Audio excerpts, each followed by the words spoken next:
And welcome back to the Gill Athletics Connections podcast. I'm your host, Mike Cunningham. And today, it's really a privilege here because this is a professional contact for me, a personal friend of mine. Help me welcome half marathoner, John Godina. John, wait a minute.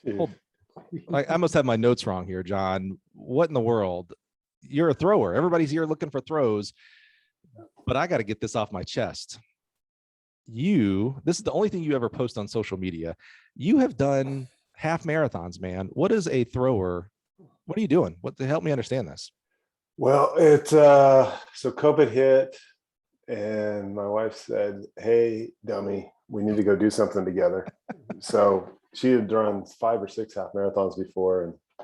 And so she's like, "Do you want to try it?" I'm like, "Fine, I'll try it." But then of course I had to go, "Okay, what did you run back in the day?"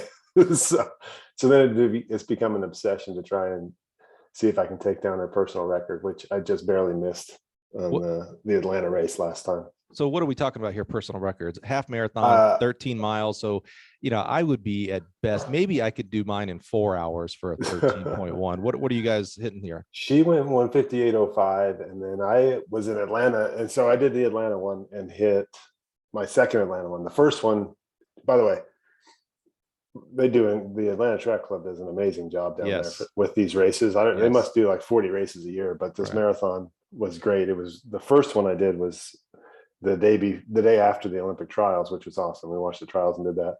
But that course finished with 3 brutal miles of hills at the end of that race. So I ended up with like 2:01 on that first one. And this last one, I ended up 1:58:58. Her record's 1:58:05. But because of COVID, we didn't do it downtown. We did it out by Atlanta Motor Speedway. We finished the last 2 miles or 2.5 miles inside the actual raceway. Wow. Which seems awesome until it was the hottest day recorded on that date in like 15 or 20 years.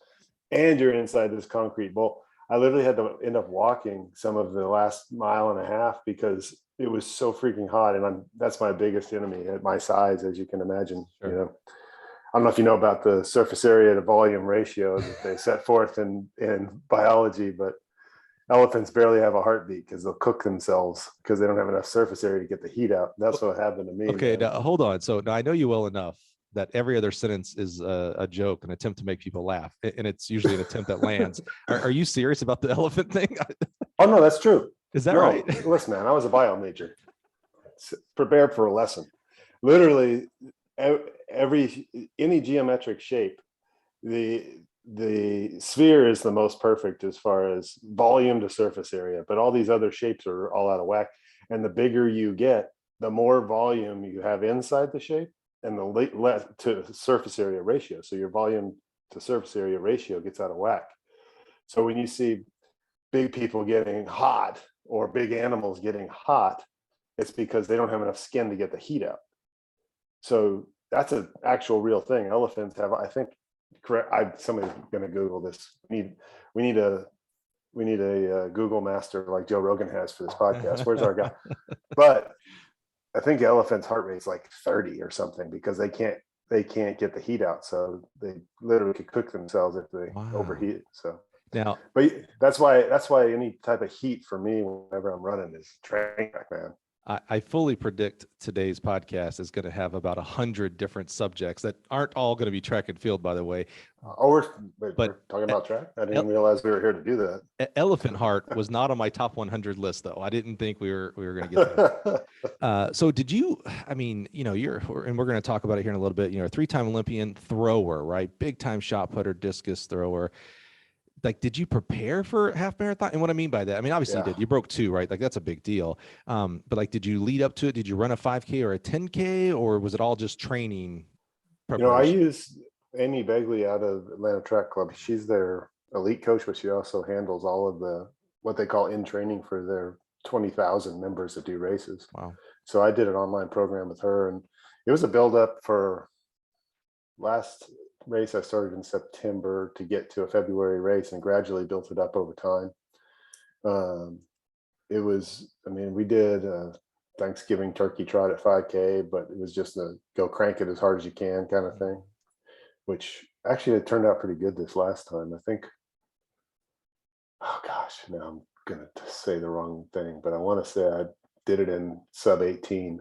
Wow. Shut up. No, sorry. Don't say that. Don't say that. So someone right now is Googling bull crap, John. Yeah, exactly. I'm going to expose you. No, I want to say I did it in like 24. Sorry. Yeah. Okay. Like That's 24. still amazing. Yeah. It was just over pace for 8 minutes on a 5K, which for me is very fast. Yeah. So the two obvious questions here are: one, are you done trying to get the family record? Are you still trying to get over the 159.05? That's a 158.05, Mike. Yeah. Get your crap together. She's yelling right now. She's listening right now. She's like, son of a. Yeah, no, I thought I was done forever, but then I realized during COVID, I prepaid for a half marathon in Phoenix that didn't happen last year. So I've already paid for it. So maybe in February I hit that. I don't know. See, you were a biology major, not a business major, to where you would have learned about sunk cost. Yeah, I know. That's more of economics than business, really.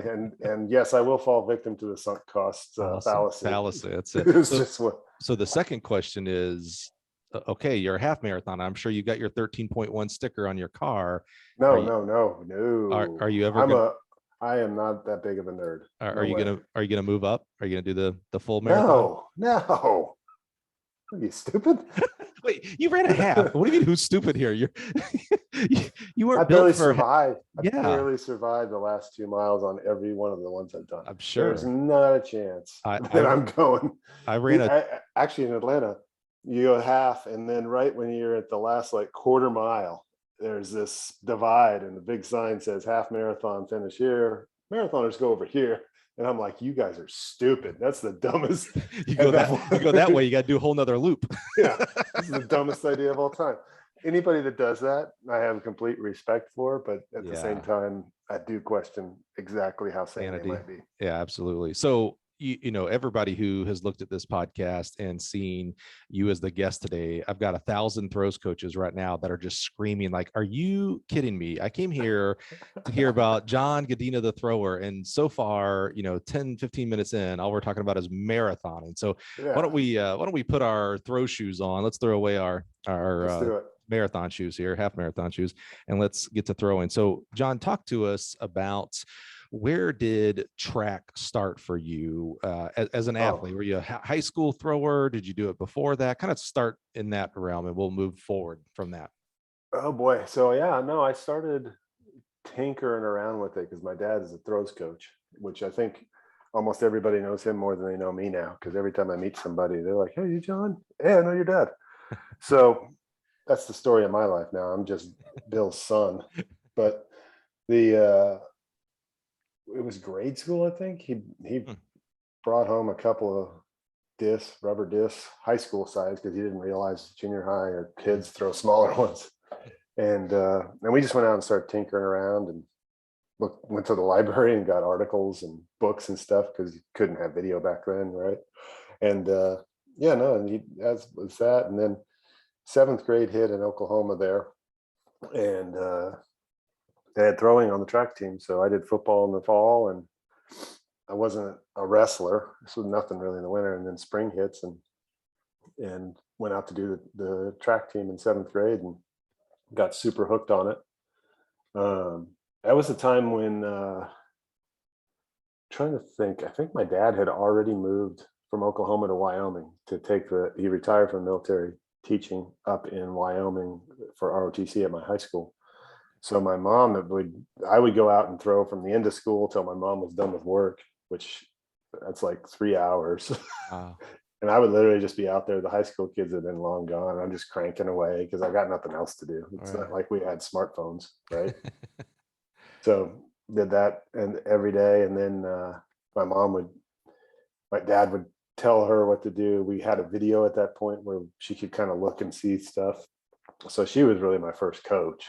Before my dad. And then it was at the end of 8th grade that we ended up moving up to Wyoming, because it took a while for the house to sell and everything. So your dad is obviously going to play a big part of the story. And you're right.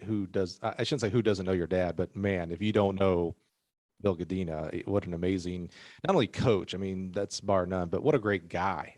He was one of He the first is. people that I met when I went to my first level two, and I wasn't doing throws, by the way. And here comes, it's the colonel, right? Was he an Yeah. actual Yeah, colonel? he was a lieutenant colonel in the Army. Yep. Dude, wow. Okay. So That was he always how did. it was introduced to him, was here's the colonel. Yeah. Yeah, he did. I think he did 22 in the Army. And I think he did another 24 as an ROTC teacher at my high school.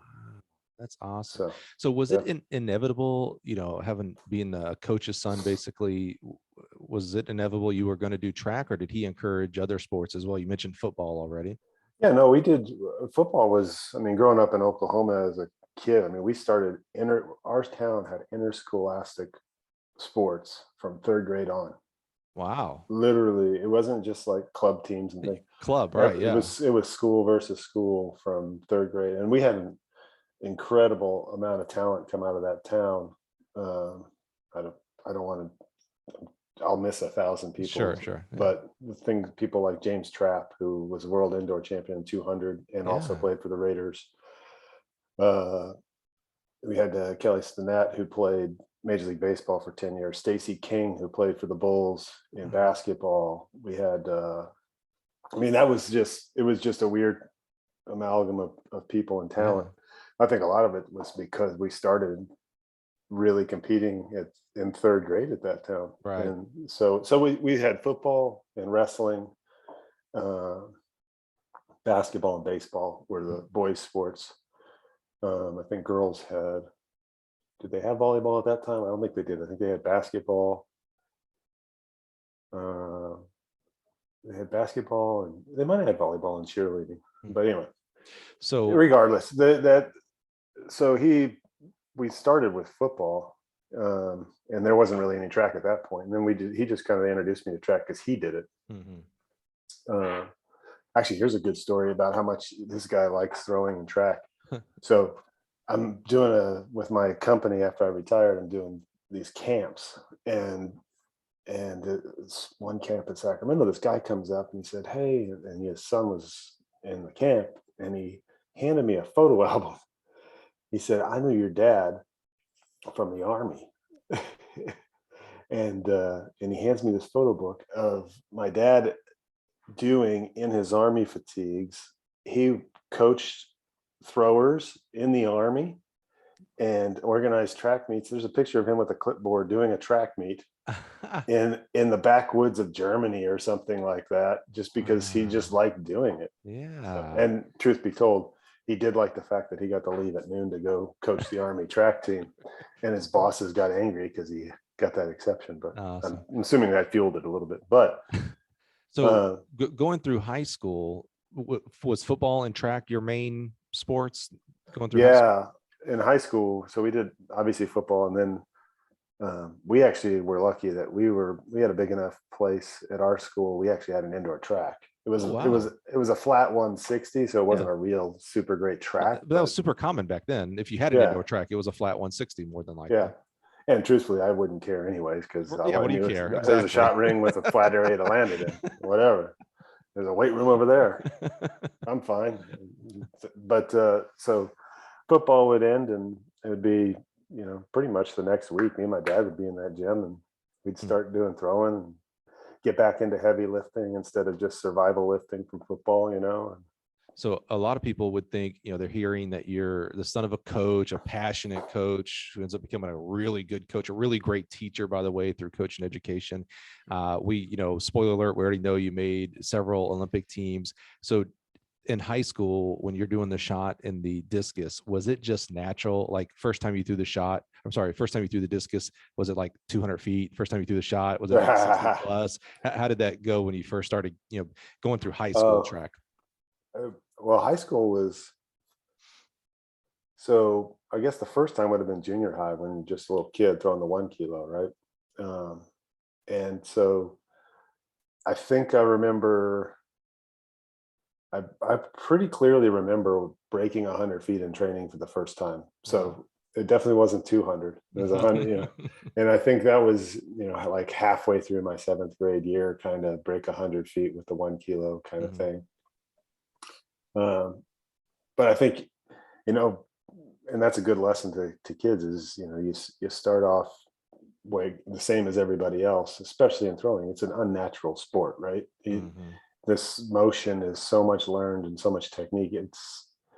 It's like golf, but it's like you have to swing a golf club with a full spin, Right. Try that. That's not easy. So there's so much to learn.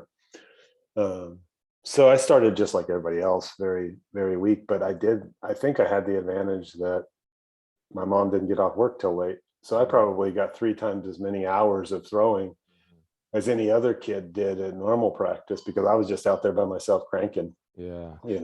That's interesting. I know you're a bit of a reader like me. Have you ever read, it's a Malcolm Gladwell book, Outliers, about the 10,000 hours? It's interesting to hear, like, you're putting in 3 hours a day when most people are putting in 0 hours a day throwing. So you're starting to build, you're putting the hours in the bank already at such an early age. Yeah. And I think Gladwell's on to something to a degree, but I also think he discounts talent a little bit too much. Sure.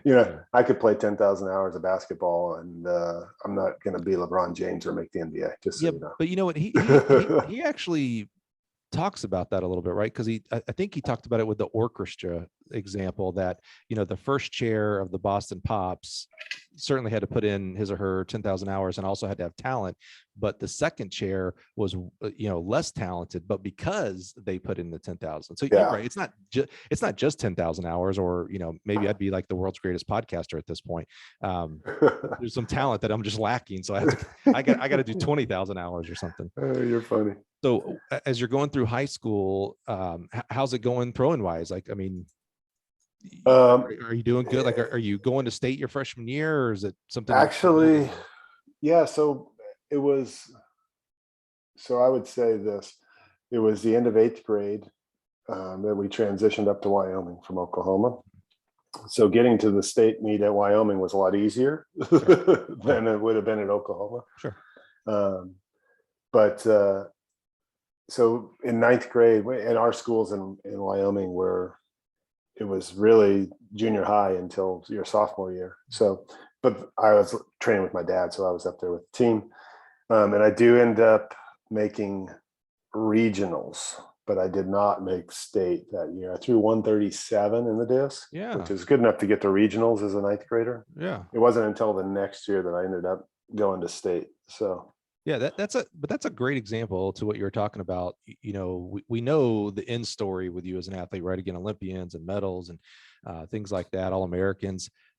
But sometimes we think like, oh, well, he must have just been gifted from the get-go. And it's like, man, this guy, he, like you said, we all start from weakness. We all start from nothing. It's like you once threw 137 feet, for crying out loud. So I love that that's where it happened, that it started out like that. Yeah. And that's the way everybody starts out. Nobody, and throwing in particular, I mean, I know that there's got to be some people that are just talented and freaky and in other sports that are a little bit more kind of natural, but everybody starts out in the same kind of pig swill of sports learning curve and throwing, because it's just completely, the best athletes out there sometimes turn out to be terrible throwers because they don't understand why it doesn't all come together, and they don't want to put that work in because it's so much easier to just go shoot hoops or go catch a football or do, it's very easy to catch, throw, and run. Everybody can do that, and they can be pseudo proficient at it if you're a good athlete pretty easily. So way to tick off every football coach that listens to the podcast. Yeah. Thank you for that. I loved football, but the way football's gotten now and the things that I'm seeing, the football coaches can bite it from as far as I'm concerned. It's the way that they're trying to take over kids' lives and not allow them to develop fully as athletes is disgusting. Yeah. And they can take it up with me if they want to. I think it's gross. So that's john.godina@gmail. So I think the greatest thing for me was playing football and then going to a track. Do a great team sport, and then do personal development on an individual sport, and grow into yourself as a person and as an athlete, doing different things all the time, and and these coaches are so desperate for keeping their little piece of the glory in the football side of things, that they can't see it through to what's really probably good for the athletes. Yeah, some are, right? Like, we're generalizing here. Some yeah, are, of course. Sure. Yeah. Of course. There's exceptions to the rules, I know. So let's keep walking through high school. So 137 freshman year, and I'm not necessarily looking for your marks each year, but like when did the switch go to like, okay, I'm a thrower, to like, oh, like I'm a very good thrower? Like maybe even like, when did it start thinking like for you, like when can I actually, like when did it switch for you, like, oh, I can actually maybe do this in college? Yeah, I think honestly, I was probably back in 7th or 8th grade. Wait, hold on. You threw 137 freshman year, and you were already before that thinking like, oh, I could do this in college. Yeah, so I went to junior nationals my 8th grade year, after my 8th grade year in Nebraska, in Lincoln, Nebraska. I think, man, this is really bad. I think I got 3rd or 4th, but not with a great throw. And I had thrown 172 or 3 with a 1 kilo disc in 8th grade. Okay. At that point, I was like, oh, okay, let's get after this, you know? And so, and then the 137 with the 1.6, obviously when you're, 14 or 13 years old, I was young for my age, but I'd be 14 going into 9th grade. I'd be 14. So it was a little bit, young for my grades. So even though I was a big kid, and everything's just different with that. So it just took another year to grow into that. And then I was back into the 170s my sophomore year. Is that right? 190s junior year, and then the 210 that senior year. And we're talking a lot of discus. How was shot put going, or were you mainly a discus thrower? I didn't throw shot till 10th grade. Is that right? And I was a glider. So I did 10th grade, I did 53 as the glide. Then I did 57 my junior year, and then 63 my senior year with the glide. Interesting. Was that a conscious decision between you and your dad, or was that more of just like, I like the discus? It was a conscious decision just to not intermingle the two different kinds of rotation, because they're different. They're, as much as they look the same to people that don't know what they're doing, they're totally different. Right.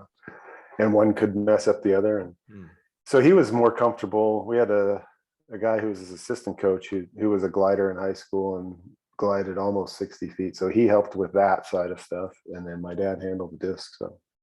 So talk about dad. We've had different guests here. We've had, married couples that are coaches. And so we talk a lot about, you're on the track and you're coaching, and then in the majority of the world, we all go our separate ways. Our staffs, we all go separate ways and go home and talk to our spouses and family and friends. But when you're married, you go home and your assistant coach or whatnot is still there. This is very similar without a marriage. Here's a father-son team. You're out there grinding on the track in the circle, and maybe it doesn't go well, and maybe you're arguing, or maybe it's just, the feelings are down. Normally you get to go home and coach gets to go home. You guys both go to the same home. You have to carry that through. What's it like being a coach's son at that level? You're throwing at a high level. So what's it like being at that level with a dad as a coach? He made a good choice, which was he made the rule that we just didn't talk about it at home. Yeah. There just wasn't really any, other than I used to like to watch videos on the old VHS at home. Every now, I would literally go in the basement and watch those on my own. Yeah. Every now and then he would just come down and check in and see what's up.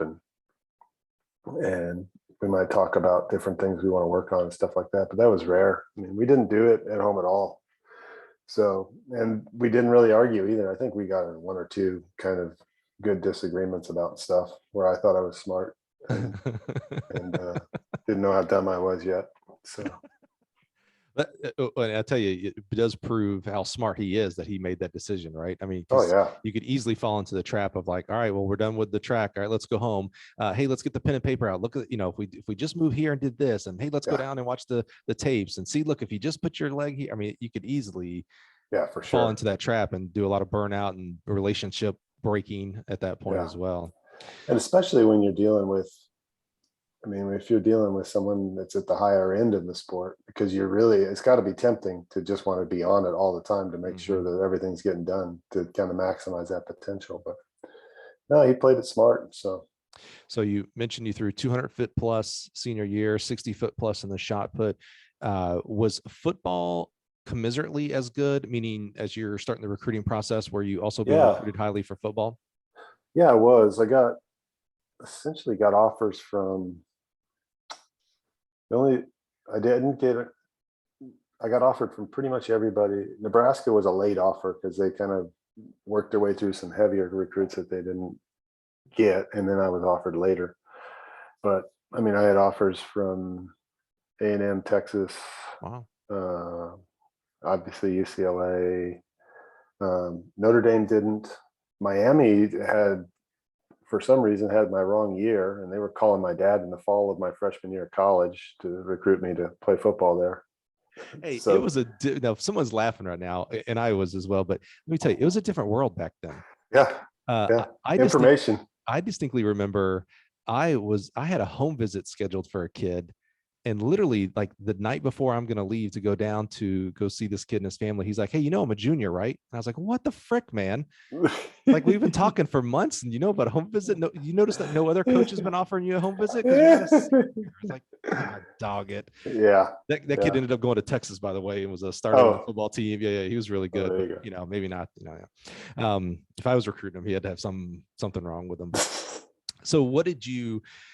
First of all, pause before we talk about how did you make your selection, and spoiler alert, where you went. You already mentioned it. So you act like everybody knows everything, John, because I know everything about you. But he is a Bruin. He went to UCLA, and that's going to play a big part of his life here.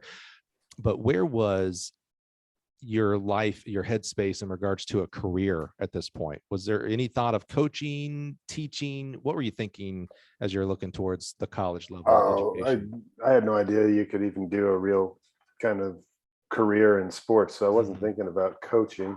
I was just thinking, let's get to school and decide what kind of major you want to do. I was a math and science kind of guy. So, so I was just kind of getting all that sorted out and squared away. I didn't even declare a major until my third year. I think I could go through 2 years at UCLA without it. So I was taking general classes for a couple of years before I declared. So interesting. Yeah. So how did you end up choosing UCLA? And did you didn't choose for football, correct? You went strictly as track to start off with? Exactly. I went straight as track, and talk to us about that too, because you had a lot of football offers. So why just track? Why did you ditch football? Well, two things. Number one, I really enjoyed track, and football. I enjoyed the games for sure and the camaraderie, but the practice was just not. And little did I know, practice in college, everybody that I knew ended up enjoying a lot more than high school. So, oops, and maybe I screwed that up. But the other thing too is if you took a scholarship to do both, you'd have, because of the rules, you have to take a football scholarship, which means they then control you, which means you probably won't get to do track unless you really got some pull. I had a teammate, John Ogden, who won the Outland Trophy. He won the Outland Trophy, but before he went to play at UCLA, he made Terry Donahue actually sign a piece of paper that said he didn't have to do spring football. So because he's John Ogden, he got away with it, but one of the greatest left tackles ever, right? Yeah, exactly. And he was a heck of a, we forget, because Ogden went on to didn't he win a Super Bowl with the Ravens? Does that sound right? NFL Hall of Fame. NFL Hall of Fame. And he won the indoor NCAA championship the year after. That's what I was going to ask. So what, he was a stud track guy. So his thing was like, I'm going to come here, but I'm doing both. Better I'll go 100%. Somewhere else. Yeah. And they were like, yeah, that's cute, John. You're going to play football. And you're like, well, fine, then I won't play football. Yeah, exactly. So how did you end up choosing UCLA over all the different offers and options you had? I took all my trips, and there's some really good places. I really enjoyed my trip to Minnesota and Oregon. I did Arkansas. I enjoyed that. And what was my fifth one? Obviously UCLA. This is bad. Arkansas, Minnesota, Oregon. Oh, and A&M, Texas A&M. And when I went to UCLA, it was February, and the weather was perfect. The campus is gorgeous. The school is, like, right now, I think we're on a 7-year streak of the #1 public university in the world. Is Troy in that Yes, it I is mean, in that. yeah, Unfortunately, you didn't win that. yeah, You guys are private, aren't you, Troy? probably tied. And no, sir, thank you for giving me a little bit of credit that you think I could get into a private institution. Well, you can buy your way into those. So. Again, thank you for that credit that you think I could have that option. No, not at all. Not at all. Troy basically said, can you spell Troy? And I was like, sweet, I'm in after my third attempt, but I got in.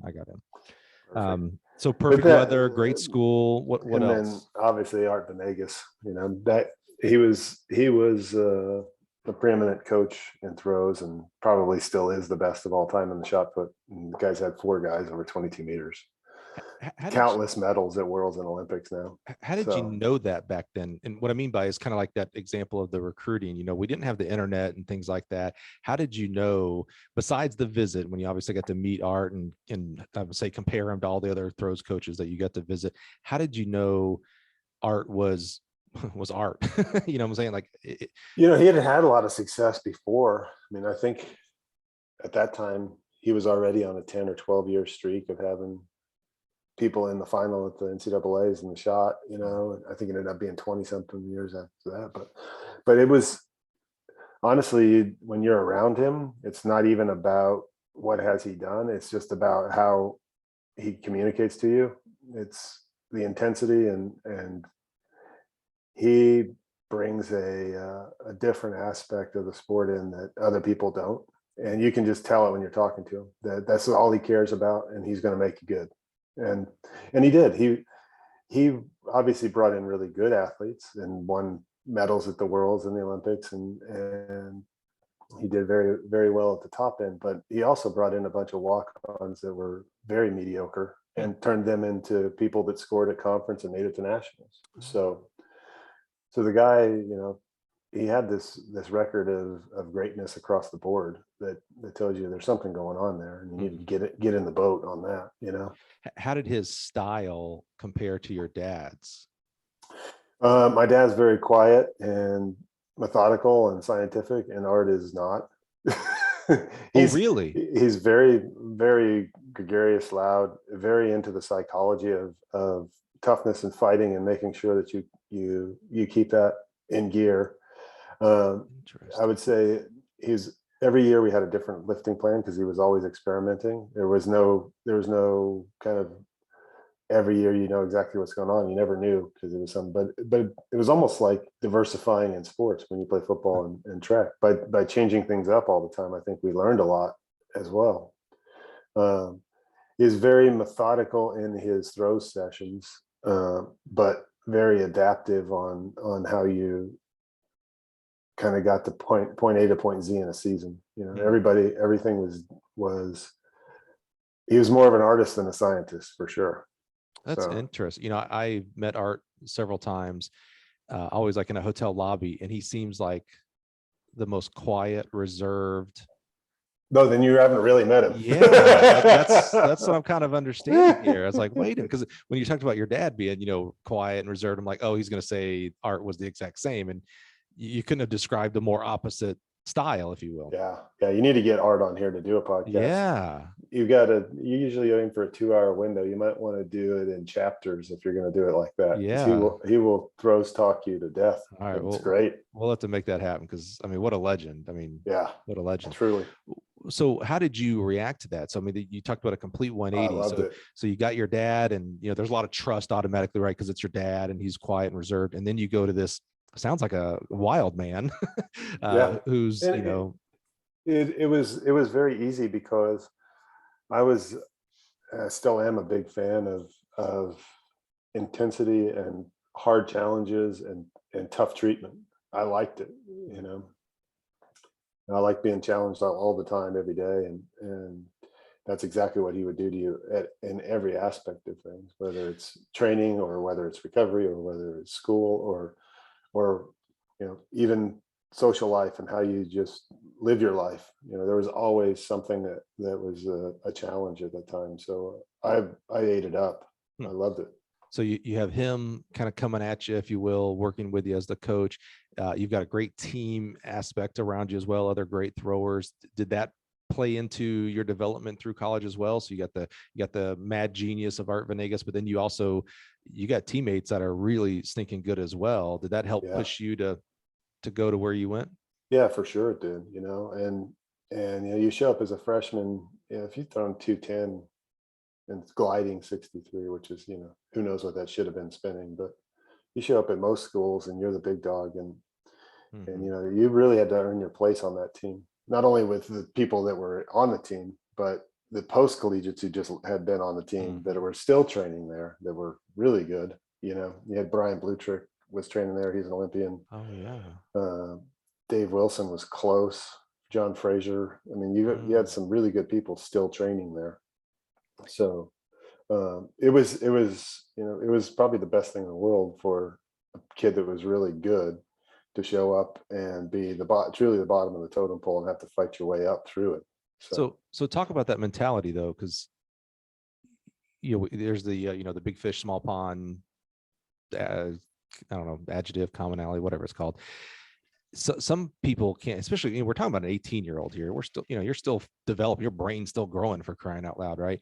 And so some kids, you hear of the story such as yours, where they go in and they're the bottom of the totem pole. And by the way, they were awesome. They were the man in high school, right? They were the state champ, Gatorade National Players of the Year, all this kind of stuff.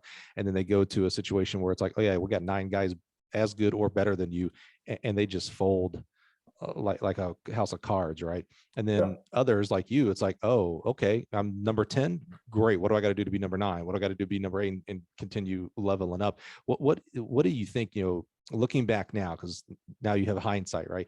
Looking back now, what was it, whether it was dad, how he worked with you, just natural Wyoming high school hard work, what have you, that allowed you to have that attitude of like, okay, bring it on. There's 9 guys better than me. It's cool. I'll become number 1 by outworking everybody.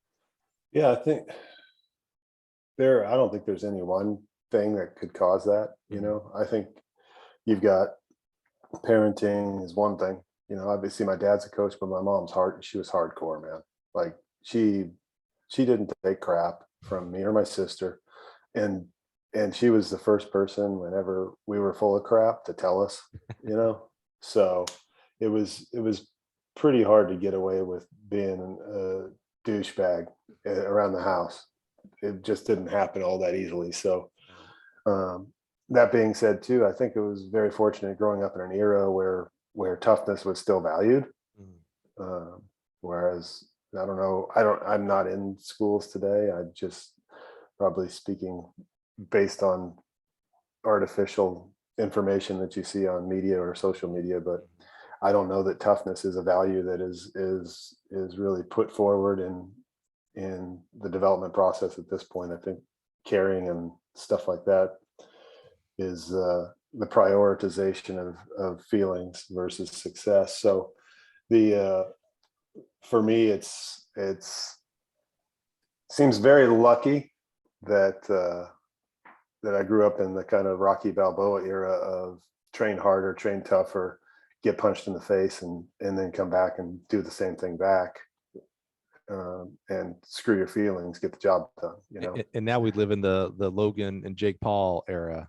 Yeah, like exactly. have 1 million followers and then become a boxer, and then box really bad people, by the way, and make a lot of money for it, and make a ton of money, more than Rocky Balboa ever did. Yeah, exactly. And that what teach kids, right, is that you don't have to have any substance. You don't have to. You don't have to. And I think, yeah, when adversity first hits, you can have people that just fold, and I think that, I think I was just very lucky that I grew up in the town in Oklahoma that I did, where I described what the athletes were like and what the programs were like, and then I was lucky in that I moved to Wyoming, which anybody that hasn't been there, it's a very independent culture where you get your crap done. Yeah. You accept help, but you don't ask for it, kind of place. Just make sure that you have your stuff in order so that you're towing the line for everybody else, kind of thing. So yeah, no, my environments were a huge influence on that aspect of things, and having that head down mentality. You just do what you got to do. So take us through UCLA. You've got amazing training mates. You've got the throws coach in the world working with you. How did progression go? How'd your career go through UCLA? Well, let's see. So my freshman year, I redshirted, and that year we used as a transition year to go to rotation in the shot. I was doing glide for most of the time, and then indoor season hit. And Dave Wilson, who had just graduated, he was still training there, and Art went with the team to some indoor meet, and we just decided I should try throwing spin in a shot. And it was going just as far as the glide at that point, because the 16-pound ball is heavy. I don't know if anybody knows that. So when Art came back, showed it to him, and we kind of just kept doing it, you know. And he's gonna pretend like it was his idea. It wasn't his idea. It was Dave Wilson's idea. I was gonna say, well, I mean, explore that for a second. So, you know, you've got the preeminent throws coach there. He goes away. You guys experiment. Was there any like trepidation of like, oh man, we can't show this to Art? Like he didn't. No, because he's also, like I said, with weightlifting, he would change it every year. He's still learning. I just had a conversation with him 2 weeks ago, and he's going into all of the different things that he's learned from the Dutch guys and these guys, and in the last year, you know. So awesome, good for him. He's always digging in and learning and up for new ideas. That being said, at the time, he had some seriously disturbing infatuation with the glide. I don't know why. Mm-hmm.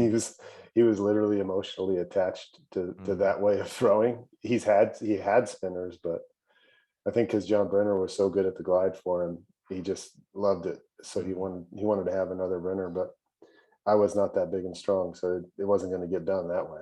But yet he had he fostered a culture of tinkering, if you will. So it was kind of like, yeah, look, you were gone, we did it, look, it's working. So and Andy's smart enough to then go, oh, okay, well, let's just make it better now. Like it's working. So exactly. And his tinkering, you can see it if you're kind of a real throw nerd. You can actually see his tinkering in the start of the throw over the years that I threw. Like if you look at the 95 start of the throw versus 2001, totally different starting positions. He's just tinkering because he was looking for something, you know. So it was always a work in progress, kind of like, you know, Tiger Woods trying to change his swing all the time, or I'm, you know, not that I'm Tiger Woods. Ryan Krauser is Tiger Woods. Hey, let me tell you, I'm David Duval. Ryan Krauser is Ryan Krauser. I mean, I was having a conversation the other day. I'm not sure when the World Athletics Athlete of the Year comes out. If it's not him, it's highway robbery. Well, that's what, and you know, behind the scenes of podcast world. So you're listening to this Thanksgiving week. We actually recorded this about a month ago. So I don't know when the actual thing is, but literally I was just having a conversation with another thrower yesterday that you can make the argument, I think, for some other athletes, like the 400 hurdler, and I couldn't think of anybody else, but I'm sure I'm missing some people, but it has to be Ryan Krauser. I mean, at the end of the day, it has to be Ryan Krauser. Yeah, it does. So, but then again, Alabama football shouldn't get into the college football playoff with 2 losses, but they probably would. That was so funny, man. So it's not about what's right; it's about what the people that are voting say.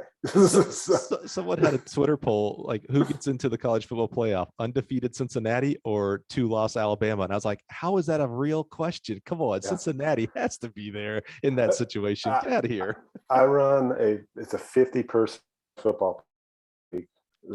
Are you in it? You just skipped it this year, didn't you?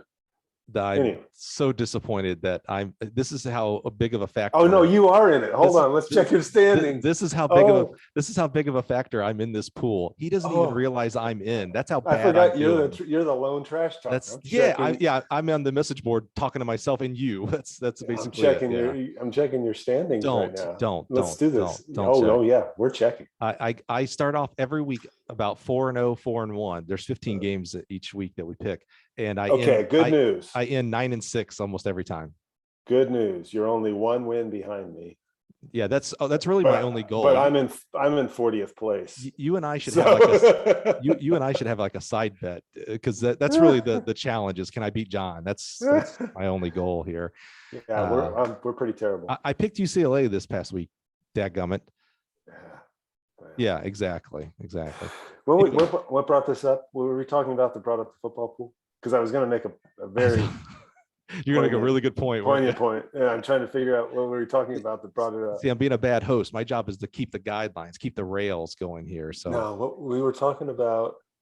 Shoot. We're talking about tinkering with art Venegas. I don't know how we went too long ago. Yeah. Okay, so that's okay, because I'm sure we'll diverge back to we'll come back football to it. poll and things like that. Yeah. So how is progression going through UCLA, and when did, so kind of like the switch in high school of like, okay, I'm a thrower, to like, oh, like I'm a serious thrower, like I can go to quote unquote any college I want to. How is UCLA going, and when does the switch go from like, oh, okay, I'm a good college thrower, to like, oh, I actually might be able to go to the Olympics or something? Yeah, I think I want to say that honestly in the shot, that didn't hit till much later in the career. Discus, there was a chance when it was the 92 trials, and I think I almost got in there.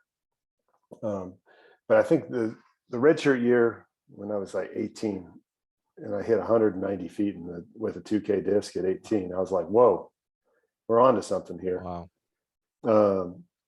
And then the next year, like my redshirt freshman year, we went Drake and I threw 201 there as a freshman. And then, it was just kind of this discus side of stuff was just kind of where it was. And it kind of leveled off up until my senior year at that kind of low 200s level. But the shot just kind of kept growing. So it went from my first year spinning 57 feet, and then went to 62 or 3 my freshman year. And then the next year was 65.8 as a sophomore. And it was the next year, my junior year was the first year where I was like, okay, this could be something really big. Interestingly, my mark in a competition that year was the same as my sophomore year, was 65.8. But I was hitting training throws at like 67 to 69 feet. And I just never captured that in the competition my junior year.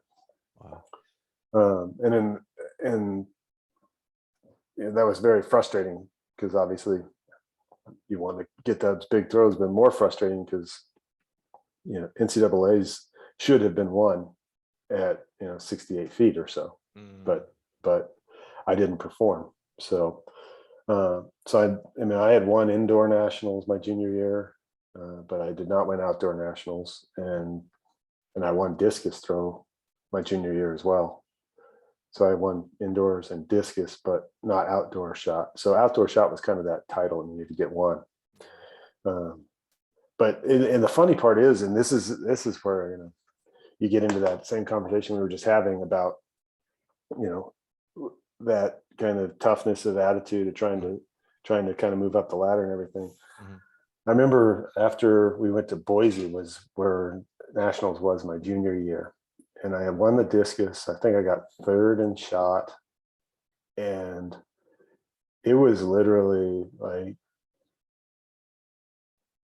that was the big turning point in my whole throwing career, because the sheer amount of anger over that performance was very hard to describe. I couldn't believe where I was, and I was running inventory on all of my shortcomings and all of the things that needed to be fixed and everything that had to get done, because this wasn't going to happen again. And it was that crushing defeat in the shot that really changed everything. So was it, because I was going to ask, when you talked about I think you said your junior year was the same mark in the shot, 65.8, as your sophomore year, but in training you're throwing 67, 69. Like, I'm fascinated by that, because it feels like it has to be a mental thing, right? Because obviously the physical is happening, you're doing it at practice, and then you come into the meet, and how many times do we hear coaches tell their athletes, just do what you did to get here, right? Like, usually it's in the mantra of coming from conference to regionals to nationals, but it's like when you get there and you think because it's competition that you have to, I'm going to use the term, try harder, things tense up and you don't perform like you do when it's nice and easy in practice. So take that with what you're describing, that junior year and the disappointment. Was it, you saw all these things happening at, say, practice, but they weren't you weren't able to, I'm gonna call it, replicate it at meet, and you like, so it was like, I got to figure that part out. That's what you were angry about, because the physical seems to have been there. I think that it's hard to describe it. There's this bridge in between competition and training, where in training you need to get to these levels that you're striving for, and that has to be the norm. Throwing 67 to 69, even if you do it 5 or 10 times, isn't the norm. And I knew that I needed to make these longer distances, not an aberration, but who I am, throw by throw by throw. So you're not looking to hit the lottery when you get into the competition. And I hadn't taken the right steps to do that. That's a good way of putting it. I like how you said that. Yeah. I had not taken those steps to ensure that my bottom level, the floor, was sufficiently high enough so that I could eliminate the possibility. When you can eliminate the possibility of mediocrity, that's a big deal. Then the ceiling opens up. That ceiling's always there if you're still struggling with the floor. If you can jack everything up to a level where, if you can't believe how good your bad days are, then you have no idea what to expect on your good days. Yeah, and that's exactly what happened my senior year. So before you get to that senior year, what role is Art playing in this as the coach? And he sees you every day. He knows you better than anybody, excluding your parents at this point, right? What's his role in this frustration? He read me the riot act for about 2.5 hours. After we got back from the track, we were at the hotel and he was going off. Yeah. And I was hating it, but loving it. I was saying, that sounds we're like we're on the same page here. Yeah. Right. Let's get this crap done. Yeah. And it's funny because my parents came over to Boise for that, because it's close to Cheyenne, and they drove over to watch it. And I remember my mom was like, "He shouldn't do that to you." I think she actually, if you ever interview Art, ask him if he talked to her. She might have said something to him about how I did good or whatever. And he just said, something to the effect of, "We're not trying for good here." I was about to say, we're exactly right. It's not you did good. It's like the expectation, because he sees it in you. It's like, I understand he did good compared to the competitors, but he didn't perform to what he should have performed to. Yeah, exactly. So if you do interview him, check. But I think, make a note. I think he did. I think she tried to give him a little talking to, and he gently pushed back, because you don't want to try and push hard with mom. She would have caused a problem. Sure. But okay. So you get the riot act, you get your personal riot act, you get your own, your internal dialogue is going. So what do you change going into senior year, and how did it work? So it really became a matter of, I think I let mental focus lapse a little bit. So I isolated down to simplify everything. Everything was there. Any distractions whatsoever were eliminated. It became throw, eat, rest, school, throw, eat, rest, school. That's all it was. And 100% dedication to that, which sounds like that's what most people think they're doing. You're not doing that. You're not living. I don't know that now. I'm living a normal life right now. And I feel most of the time, even though I've, like yesterday, I worked out 2 times yesterday and did a bunch of computer work, and me too. Did like kind of what a normal person would think is a pretty decent day. And I'm like, it's not even close to the most I could give, and I think at that point I figured out that I'm going to give everything I possibly can over the next 12 months, and we'll just see where this goes. Wow. And it became total, complete, utter focus on things. Went back to Wyoming for summer, came back from that, and I was already gunning well above anything I'd ever done in the fall as soon as I showed up on site. You talking about like your testing and stuff? Testing, throwing, anything. We didn't really test anything other than Christmas max outs. But and standing long jump was kind of like part of that, things like that. But just the sheer amount of strength levels and size and everything that had gone on. The other thing I did, which, you know, this one's another one that was a secret from Art. I think he knows now, but I really set up the weightlifting plan my senior year based around all these tinkerings that we had done and research that I had done on how I think I needed to do stuff for my body. And I presented to him the things I wanted to get done. And he was very open to, you know, letting me do some things in a way that was different than everybody else. Yeah. Some things that I did some stuff to myself in the off season that was completely brutal that I'd never done before. And to the point of throwing up during training, during lifting and things like that, which truthfully, you don't probably have to do, but I was done with trying to flirt with the line of kind of how little can you do. I just want to make sure I did enough. You know, that's interesting how you described that Art allowed this, because, you know, outside looking in, you would think, you know, unbelievably successful throws program, maybe the most successful throws program, even still to today, you know, top 5 overall coach and maybe number 1 throws coach in the world. You would think outside looking in, like, oh, very rigid, meaning like he has his program, he has his weights, he has his way of doing things. And again, this tinkering that we've come up with here, this tinkering seems like much more flexible than I would have thought from an Art Venegas.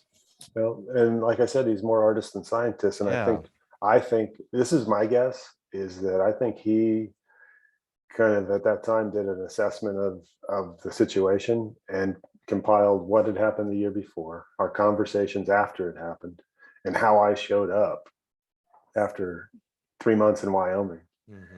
And I think he gave me the benefit of the doubt to continue with it, which, you know, a few months later was rewarded with, I think it was 6. We went to LSU for the first meet of the year and dropped like a 67.9 on the very first meet of the year indoors, you know. But I think he saw where it was going in training, and I think that he wanted to keep things going in a way, and he trusted the fact that we were in the right mindset to do this. And I don't know if he thought it was the best idea necessarily, but I think he was willing to ride it out until I floundered. I just didn't flounder. So little teaser there, 67.9 on the very first competition. Let's pause that for a second before we get to the payoff. Your senior year of college, you talked about your first couple of years. You kind of were just flirting around with different subjects. You're kind of a math science guy. Where are you at academically and also career path wise at that moment, senior year? So I had declared a biology major.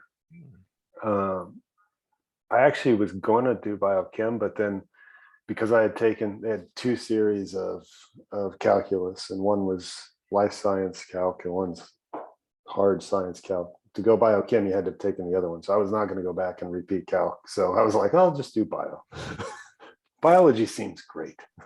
So, but yeah, no, I mean, at that point, my plan was let's get through here. We'll blast this out. I knew I was going to have, because labs couldn't be done in season, I knew I was going to end up coming back the next year to finish that portion of the courses, you know. So essentially the plan was get through this year, keep the grades good, blast the MCAT during those kind of the labs of next year, and then try and get into med school. That was kind of the plan.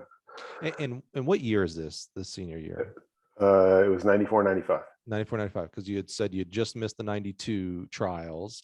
So now we're a few years later. So we've got the 96 are coming up. Is your eyesight on 96 at this point for competition?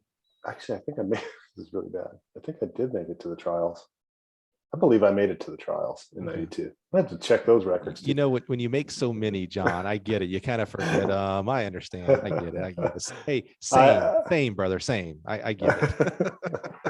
I know. Yeah. Now let's talk about the payoff. So you open the season at 67.9, which sounds like it's closest to 2 feet PR land for you. That's a big deal. Yeah. That's a big deal when you're throwing 40 feet and you go to 42. That's a big deal. Yeah.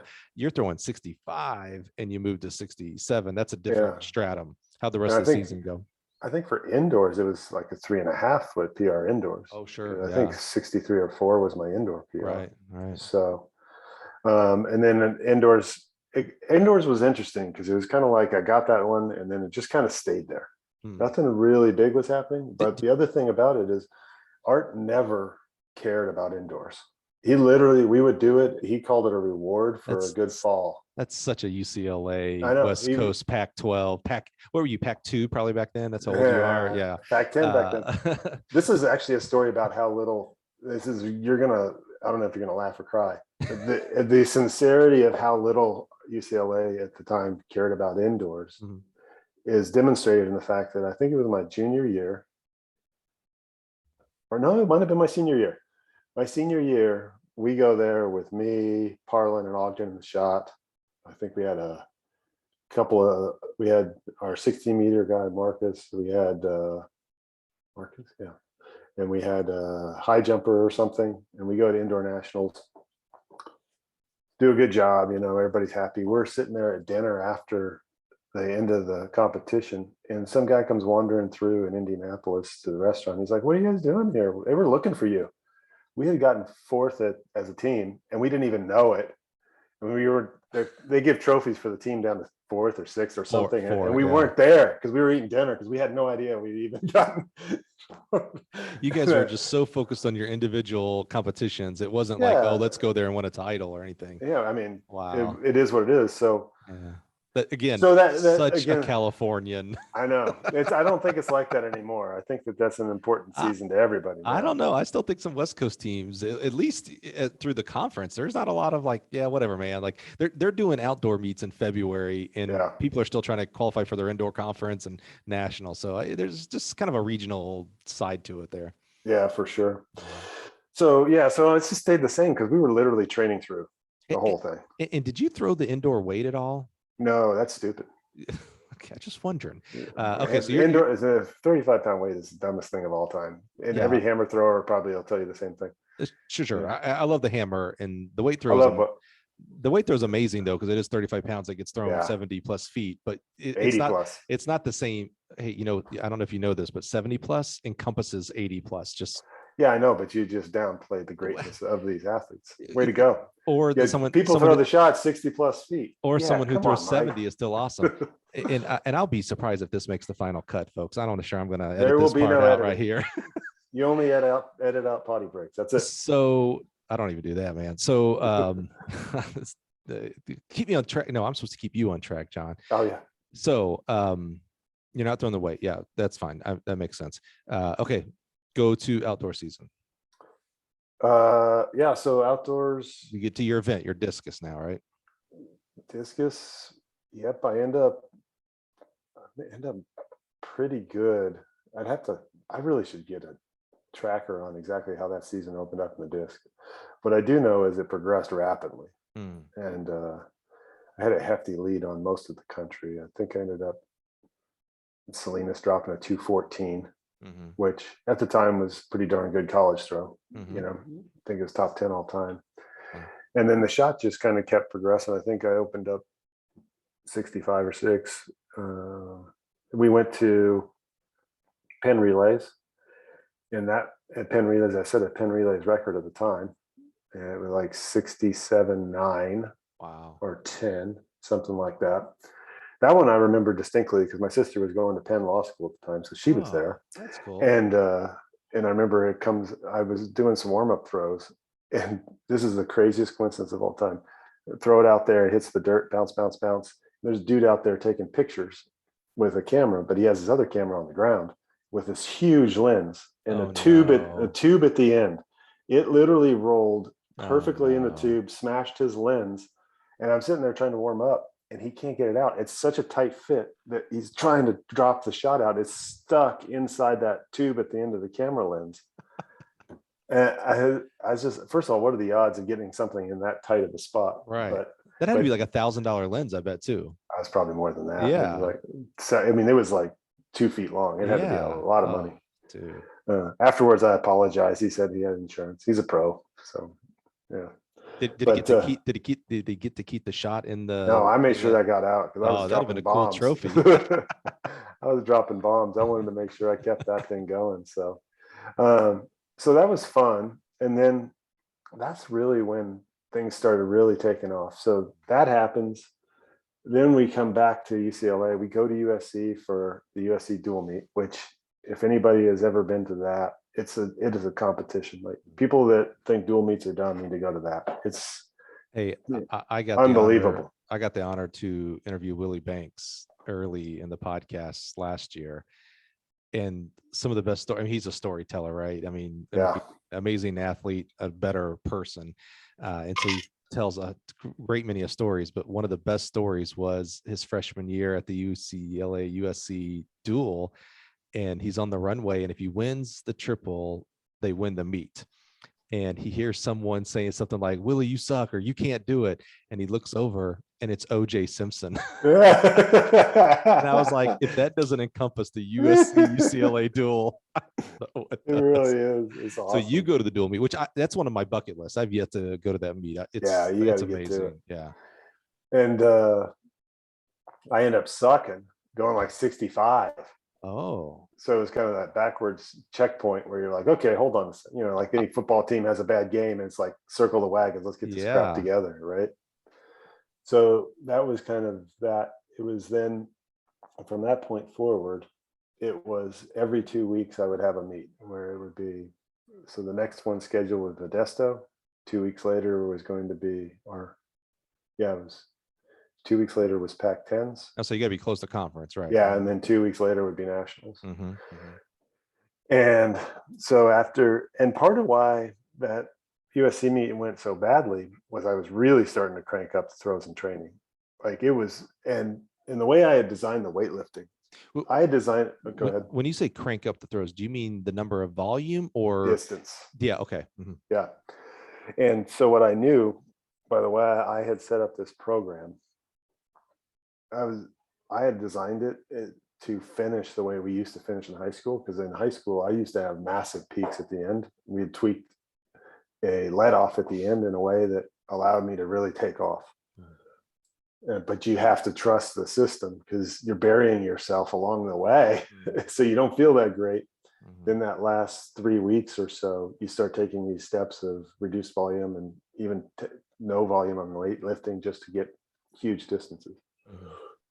But what was happening was the distances in training, because the technique was clicking, they kept going up and I was still loaded down. We're talking, almost 2 months out from nationals. So I was like, I got to get this, keep this thing going, because when I take those weights off, we're going to drop some bombs.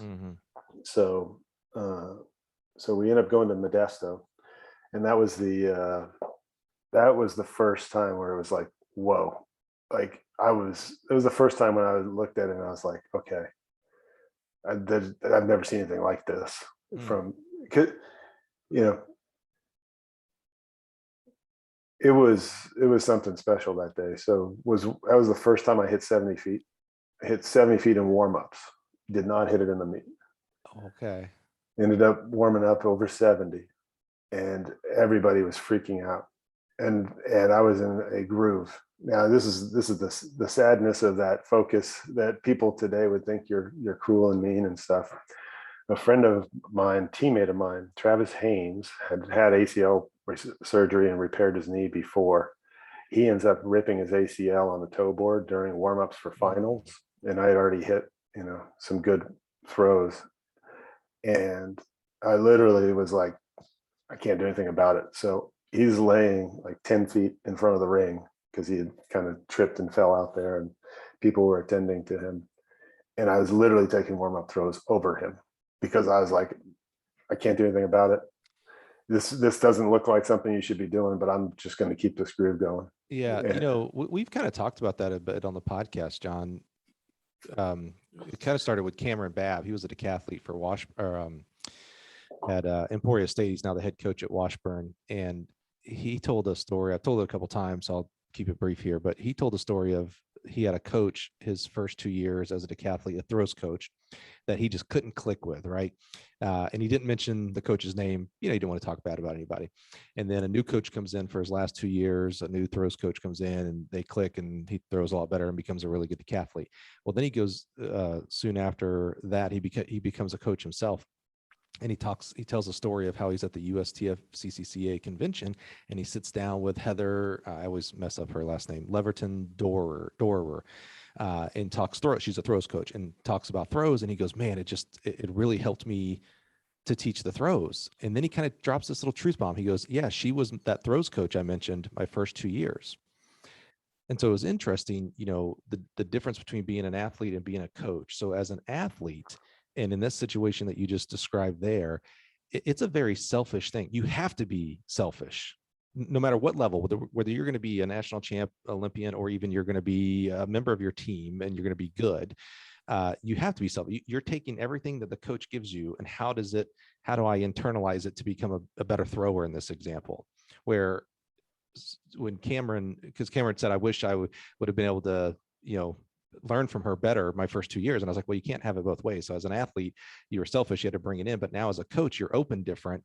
Now every information you learn is how do I learn that and flow through me to the athlete? So like, it doesn't surprise me. Like, there's no oh, it was a different time back then. John's teammate fell down and what a jerk and all this kind of stuff. You were selfish. You were aiming for a lot of higher things. So it was like, I can't do anything for him. I'm not sure if I could do anything for him. I would, because I'm in like this zone here. I have to keep perpetuating it. So it makes sense. It really does. Yeah. And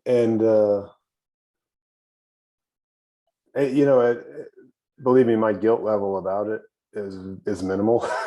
Actually, afterwards, he said that he was glad I kept throwing. So he's like, I'm glad I didn't fall at the 70-foot mark, because then I would have been in trouble. Yeah, exactly. So, but yeah, so that day ended up being my first time over 21 meters. It was 69.4. So it jumped up 1.5 feet on PR, almost 2 feet-ish on that day. But you still knew, like, I'm not getting everything because. Oh no, because I was still loaded on the weights. Right. But that groove was coming. So then 2 weeks later, we go to Pac 10s at Tucson. And I don't know if you've been to Tucson, but they have that wall there. Many times. Love it. Yeah. And at that point in time, I had started a little bit of a gradual back down on stuff, and end up warming up like freaky. I mean, not Ryan Krauser freaky. I have to always preface everything with that. It's a whole new thing for throws, right? Yeah, it's a whole new thing. But I warmed up over 74 feet. It bounced over that wall that they have at Tucson, and ended up throwing 71.4. So another 2-foot PR. So what's it like? I mean, 70 feet plus is rarefied air here. Yeah. What's it like when you first land and they measure out and tell you it's 70 plus? What does that feel? Because we get caught up in these barriers. They're arbitrary numbers, but 70 is a big arbitrary number. It is. But now this goes back to that thing from the year before, where it was okay, everything's going to be focused. So I didn't care at that point. I didn't allow myself to enjoy it, because that wasn't going to be the best thing for me. All I knew is I wound up at 74, and I just threw 71.4. That wasn't that great. I got to get my crap together so that I don't have an issue in 2 weeks at nationals, because obviously something's missing, because I'm 3 feet off. Right. There's a gap there. Right. Yeah. So now I was truthfully excited. You're definitely excited anytime good things like that happen. But I was also in this race with Brent Noon, where it would be like, he would do this 1 week, then I would do a little bit more, then he would do a little more, then I did the 71.4. I'm not familiar with him. Was he a teammate or? He threw for Georgia. He was three-time NCAA champion. Okay. So going into our senior year. So he was is that kind of your rival? Yeah, exactly. Okay. So we had been trading off on the other sides of the country, back and forth. So the 71.4 hits. So that's good, because I think he had just broken 70 feet at the time, or just under, which was big for him. I think he threw 70 feet or something at his conference meet that day. Wow. So yeah. So anyway, it was back and forth.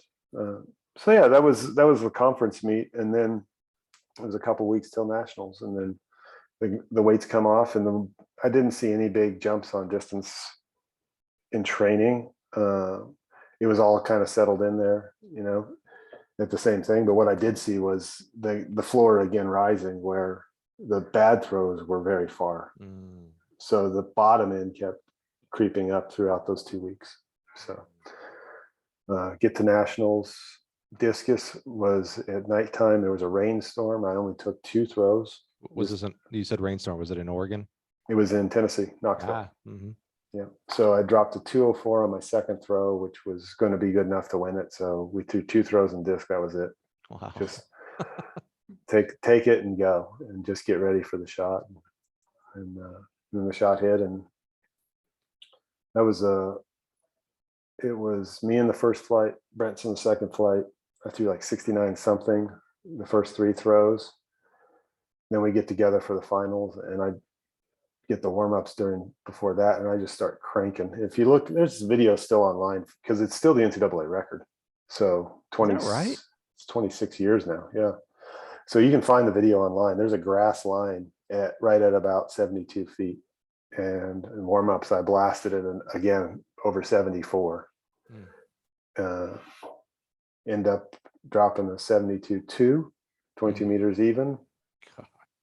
Actually, even more proudly, we had the greatest throws team of all time that year.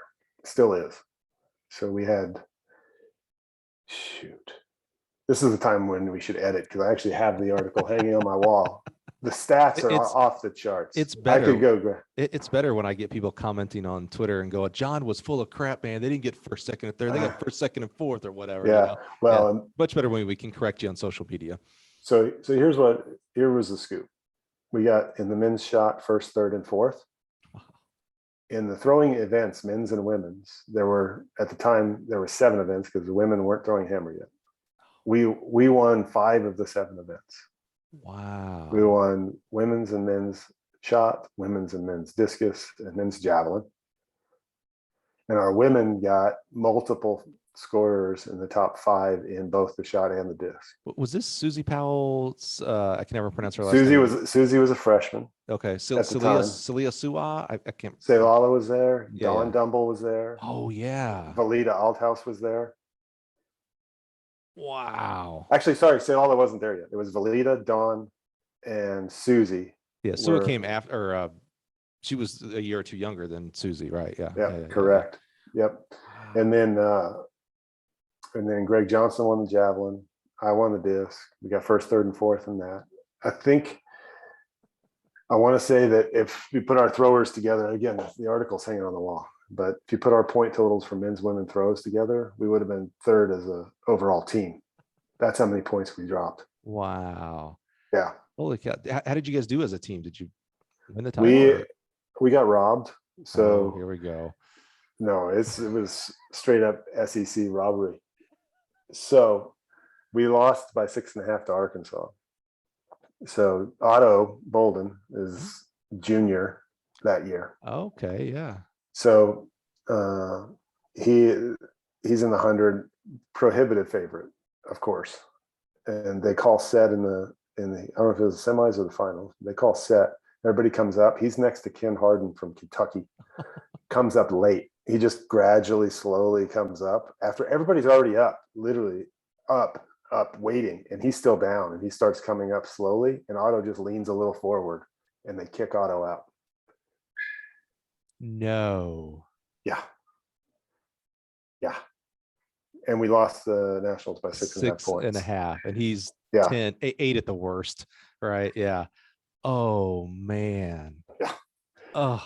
But Kentucky, SEC, what are you gonna do? As a former SEC coach, you know the deal, though. You guys know what you do. It means more. We're at an SEC school in Tennessee. It means Kentucky. More. Yeah, it just means more. It means more. So, senior year. And that being said, also, we're at an SEC school, and who was winning all the titles back then? Arkansas. And who won it because Otto false started? Arkansas. Oh, okay. So say I thought Arkansas. Yeah. Starting to add up. Yeah. It means more. That's what it adds up to. Yeah. So senior year goes as planned, I guess. Is that a fair statement? I mean, as far as Yeah, I would say that it did that part. like there's satisfaction after that NCAA meet. Like, okay, the plan worked. Like a lot of trust from Art. The weightlifting plan that we put in worked. Everything hit not only where but when it needed to hit. Mm-hmm. Mm-hmm. So I don't want to gloss over it too much, but I do want to move into. I want to make sure we start touching into some actual coaching from you actually coaching. But to do that, there's a gap from around 94 to 2008. That's a pretty fantastic gap, but I don't want to go too much into it because a lot has been talked about your professional career because it went so well. 3 Olympics, world championships. Kind of give us a 30,000 feet synopsis of your professional career. Maybe give us a great up story, maybe a great down story as well through a really long. I mean, most people don't make it pro in any sport this long. A thrower, because of I'm gonna call it damage that you do to your body to make it that long, also is a hallmark for you in regards to your career. So talk to us a little bit about that professional career side. Well, yeah, no, I mean, it was surprisingly long. I didn't realize. It's pretty crazy because it was in 95 where I turned pro. And then from that point forward, I think I made every US team, indoors and outdoors, from then until 2005 Worlds was my last US team. So every team indoors and outdoors for all that period of time, and shot in disc as well in those earlier years from 95 through, I think I stopped throwing disc in around 99 or 2000 just because of the wear and tear. Yeah, I was gonna ask because that's unique as well, right? A lot of times great dual throwers become great single throwers when they go to that next level, almost out of like necessity, right? Like the margin of error is so small on this next level that you got to put 100% into the event. Yeah, it is. And it's 2001, actually. I'm pretty sure Edmonton was my last year throwing discus too. Maybe 2002. Anyway, somewhere around there. Mm-hmm. I'm getting old enough where I'm losing track of the timeline. But yeah, that was a unique thing, I think. I was very happy I did both of them. It's funny because young kids don't even realize that I did do discus. And then you tell them you threw 69, 91, and then they freak out.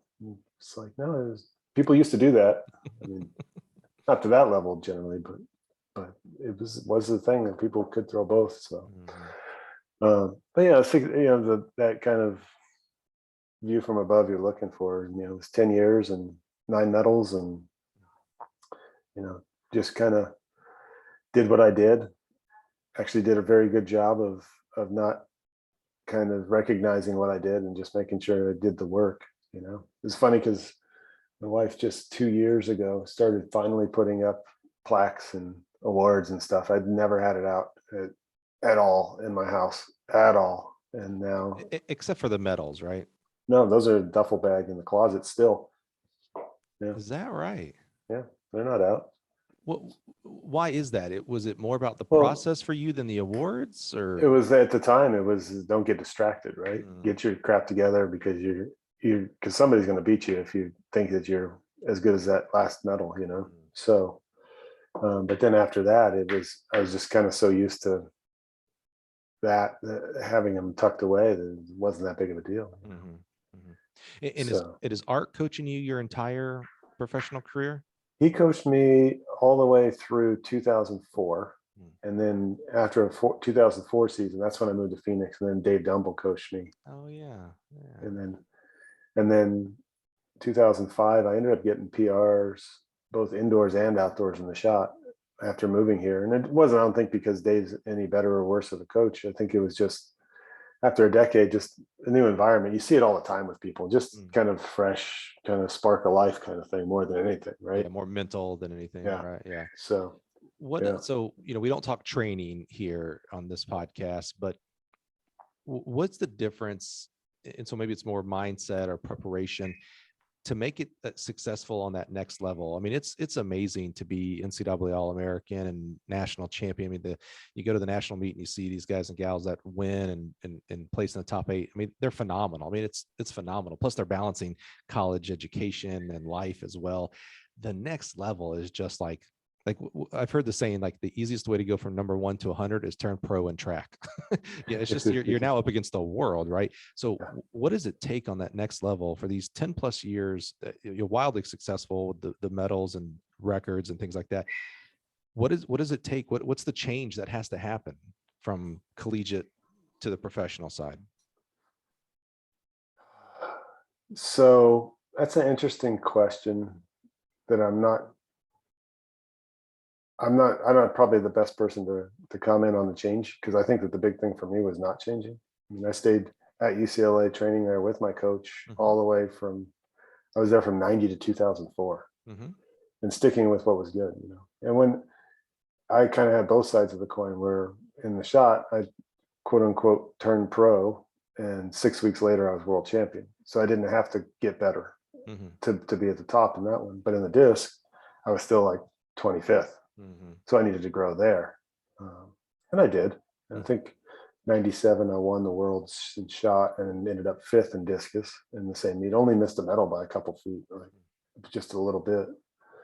But I was lucky because I had the shot thing supporting it. So this kind of this process of, making adjustments to get to that next level, I was very lucky that my big thing was I got to focus as hard as I can to not change things, because when you turn pro, things are different. Even your competition schedules, your obligations to do things. Not having school is a big deal, because that's taking away structure for 6 to 8 hours a day. How do you handle that? How do you create structure? Making sure things don't change. So would it be fair to say that one of the things that, at least for you, that helped with that success was consistency? Yes, 100%. Consistency and boring. And that's one of the things Art always has told people, is that kind of my superpower is to do the boring things, to be boring, to work on a drill, to turn your right foot, where I would literally work throwing the shot into the wall, and I could do it 50 or 100 times and not get bored of it.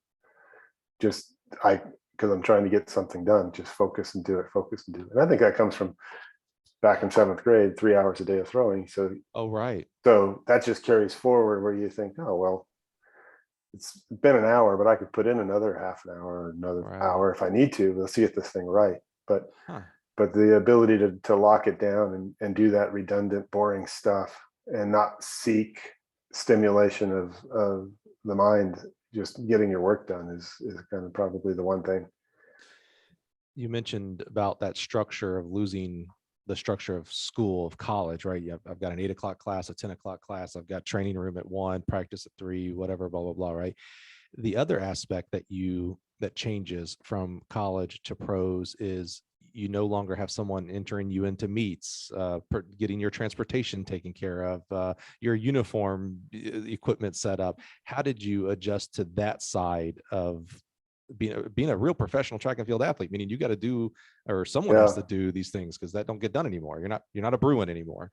Yeah, but at the time, the level, the line between pro and college athletes was a lot blurrier. So I would literally just go to the same meets that UCLA went to, so I could get the same coaching, and I was lucky because they would just kind of, I was good enough where the meets would throw you in a hotel, and everything was kind of taken care of. So. Okay, but maybe that's the bulk of meets, but they're not going to the world championship meet as a team. They're not going to the maybe even the Olympic trials as a team. I'm sure there were, I know there were a ton of Bruins that went, but the team is not scheduling that. So there's a lot of other aspects that now fall onto you or an agent or a manager. Yeah, and I had Mark Wetmore was my agent, and he did a good job. And he'll tell you the only thing I ever I was the most low maintenance person of all time, other than I was annoying about travel. I wanted to have the plan in place, so I knew exactly what was going on with travel. It was literally obnoxious, and I know it was, but that was the one thing I needed that structure, because I needed to be able to moment by moment adapt training, right? So That's what I was going to ask, was it because of how training would be affected? exactly. Yeah. Yeah. So so on that side, I was lucky, and maybe it's also because I'm kind of mellow to a degree, where when things, things generally, I didn't leave the country a lot either, by the way. I would stay domestic all the way through the US championships. I never went over, other than a world indoors, which then everything's taken care of by the team USA. I would get my own flight, and then they would handle everything. And then I'd stay domestic. After the USA's, I would maybe go to Europe for a week, just because there weren't really any meets. And then I would come home, and we would literally do all-comer meets at Birmingham High School. I would be throwing against 12-year-old kids and 80-year-old grandmas. And that's not a joke. That's awesome. Because it was the best place for me to prepare for the big meets. Running all over Europe, that's not the way to do it. And you know what is, I guarantee you, after this last year of COVID, when you look at everybody's record performances all over the planet, everybody's probably thinking the same thing now that we were doing, which is they couldn't run all over the place. All they did was train and focus, show up, break a world record. And it wasn't just Ryan, it was a lot of people blasting PRs and world records and national records all over the place. And it's because they're not running all over the planet trying to make a buck here and make a buck there. And that's how we did it. We put all our eggs in the medal basket. We didn't care about making 10 grand at a track meet. We just wanted to make sure we got our medals. My theory kind of attaches to what you just said there in regards to what we're seeing performance wise, is that we discount what stress does to us, body, physically and mentally. So the stress of flying overseas, the stress of transportation problems, I hear about it all the time, the stress of the competition, obviously, we discount what that does to us in a holistic way. And so we didn't have those stresses. We had other stresses, of course, but we got to just train.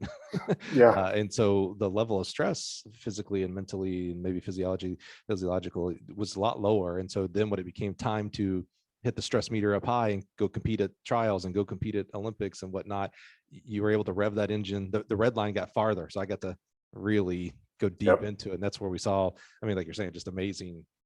What an amazing year of World Athletics. It was amazing. Really was. And I sure hope people learn from that. Sure. Yeah. Great point. Yeah, absolutely. So as you get closer to the end of your career, first of all, how do you still compete at such a high level all the way through? How does someone of your stature, how do you retire? What I mean, like, how do you finally just say, you know what, I'm done. I got to go move on. And through that process has to be, well, what's going to happen the day after I retire? Yeah. Well, it was that year in 2005 when I had those 2 PRs. The very next week after my outdoor PR, we went to New York for the meet, and I ripped a ligament in my foot. So that was a problem. And then 2 weeks after that, I was doing med ball training and popped a bicep tendon in my left arm. Because you're 32-ish? 30, maybe 30, 33. Yeah. So 33. That's pretty good. We're gonna that was good. Good job. Yeah. So then I popped that there. And then what happens is I end up getting, I already had a labral tear in my right shoulder, but it ends up getting really bad because I'm doing all arm everything. So essentially that year is done. I actually, with that torn ligament, still made the team to go to Finland for World Championships, but I just couldn't keep it going. And then postseason, I got that shoulder surgery done. So then that was a recovery process, and that took forever. Tried to come back on the shot. It wasn't happening. So I finally decided I'm just going to try and make the team in discus only, and came back to disc after 6 years off. Right. Yeah. That's interesting. Still through that year in 2008, I was at 6490 or something. So it wasn't bad. Functional enough to have made the team, but I floundered at the trials and screwed that up. But to answer your question, my body said it's time to retire. Yeah. I knew it was coming because you can't go forever. Right. So So the body tells you, and I was lucky because I had disc, I could kind of string it out for a while. I had started a variety of kind of businesses with fitness training stuff, Pilates training and ballet bar fitness training company, and then a personal training company. So I had some stuff to do and transition out into, which was fine. So, yeah. Yeah, I can't imagine at that level. You know, I'm good friends with Justin Gatlin. You know, he's at that age. I shouldn't even say that age because he's past that age. You know, he's 40 years old, but he's at that stage where it's like, I mean, he's still good, but is he where he wants to be? I mean, after you win medals and stuff, and again for you, John, you know, winning the medals, it's like, how do you come back to like your goal is to make the team? You know what I'm saying? Like that's got to be so mentally a battle inside of you. Yeah, that's your you're the Olympian elk waiting for the mountain lion at that point. You know, you don't want to be that guy. Yeah. Go do something else for the mountain lion gets you. Yeah, exactly. Sure. So what do? You eventually you do retire. I mean, bravo. Not a lot of people get the opportunity to retire. You finally decide that this is it for athletics. This has been your life for decades at this point. Yep. What do you end up doing? What kind of crazy harebrained idea do you come up with? Well, I bought a bike and lost 30 pounds right away because I've carried that weight I didn't want to carry for so long. So that was good. Yeah. What if you don't mind me asking, what were you at your heaviest throwing? 295. Yeah. Wow. I never broke 300. I was a smaller. I mean, that's the thing too. I was a lot smaller than these guys. That's amazing because you know there's this famous picture of you. I can't remember what shirt it was during your pro career. I can't remember what the shirt was, but I could see the picture, and you just look like a barrel, man. I mean, you look big and strong, like 400 pounds of muscle at that point, for crying out loud. Yeah, no, and it was only 295. You know, that was the max, and I was probably best at high 80s, low mid 80s. In 95, when I won the worlds, I was 282. So I wasn't that. It was technique and speed. It was what it was, you know, and learning how to use the body the right way. It wasn't about being as big and strong. And now you got guys that are that big and strong, and they've got the technique. You know, you got your Kovacs's and your Krausers out there.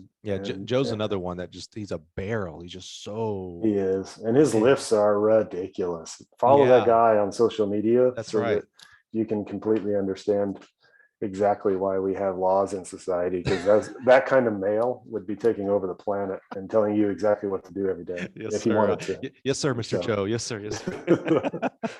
So you start not training different, living different, right? You're running a bike, you drop 30 pounds. I imagine you and I have actually had this conversation. Your knees started feeling a little better. Everything started feeling better. It took a while too. Yeah. My feet were really bad, and it took almost 3 years for them to feel normal.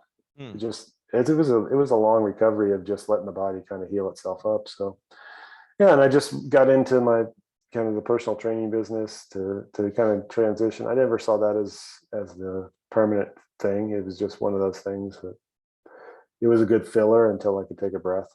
Then transitioned that into the World Throw Center, started coaching throwers, coach elite throwers, and truthfully, the best part about it, the elite throwers were fun, but just to make the business work, you had to do a bunch of other things. So it was camps and clinics for kids, which I really enjoyed.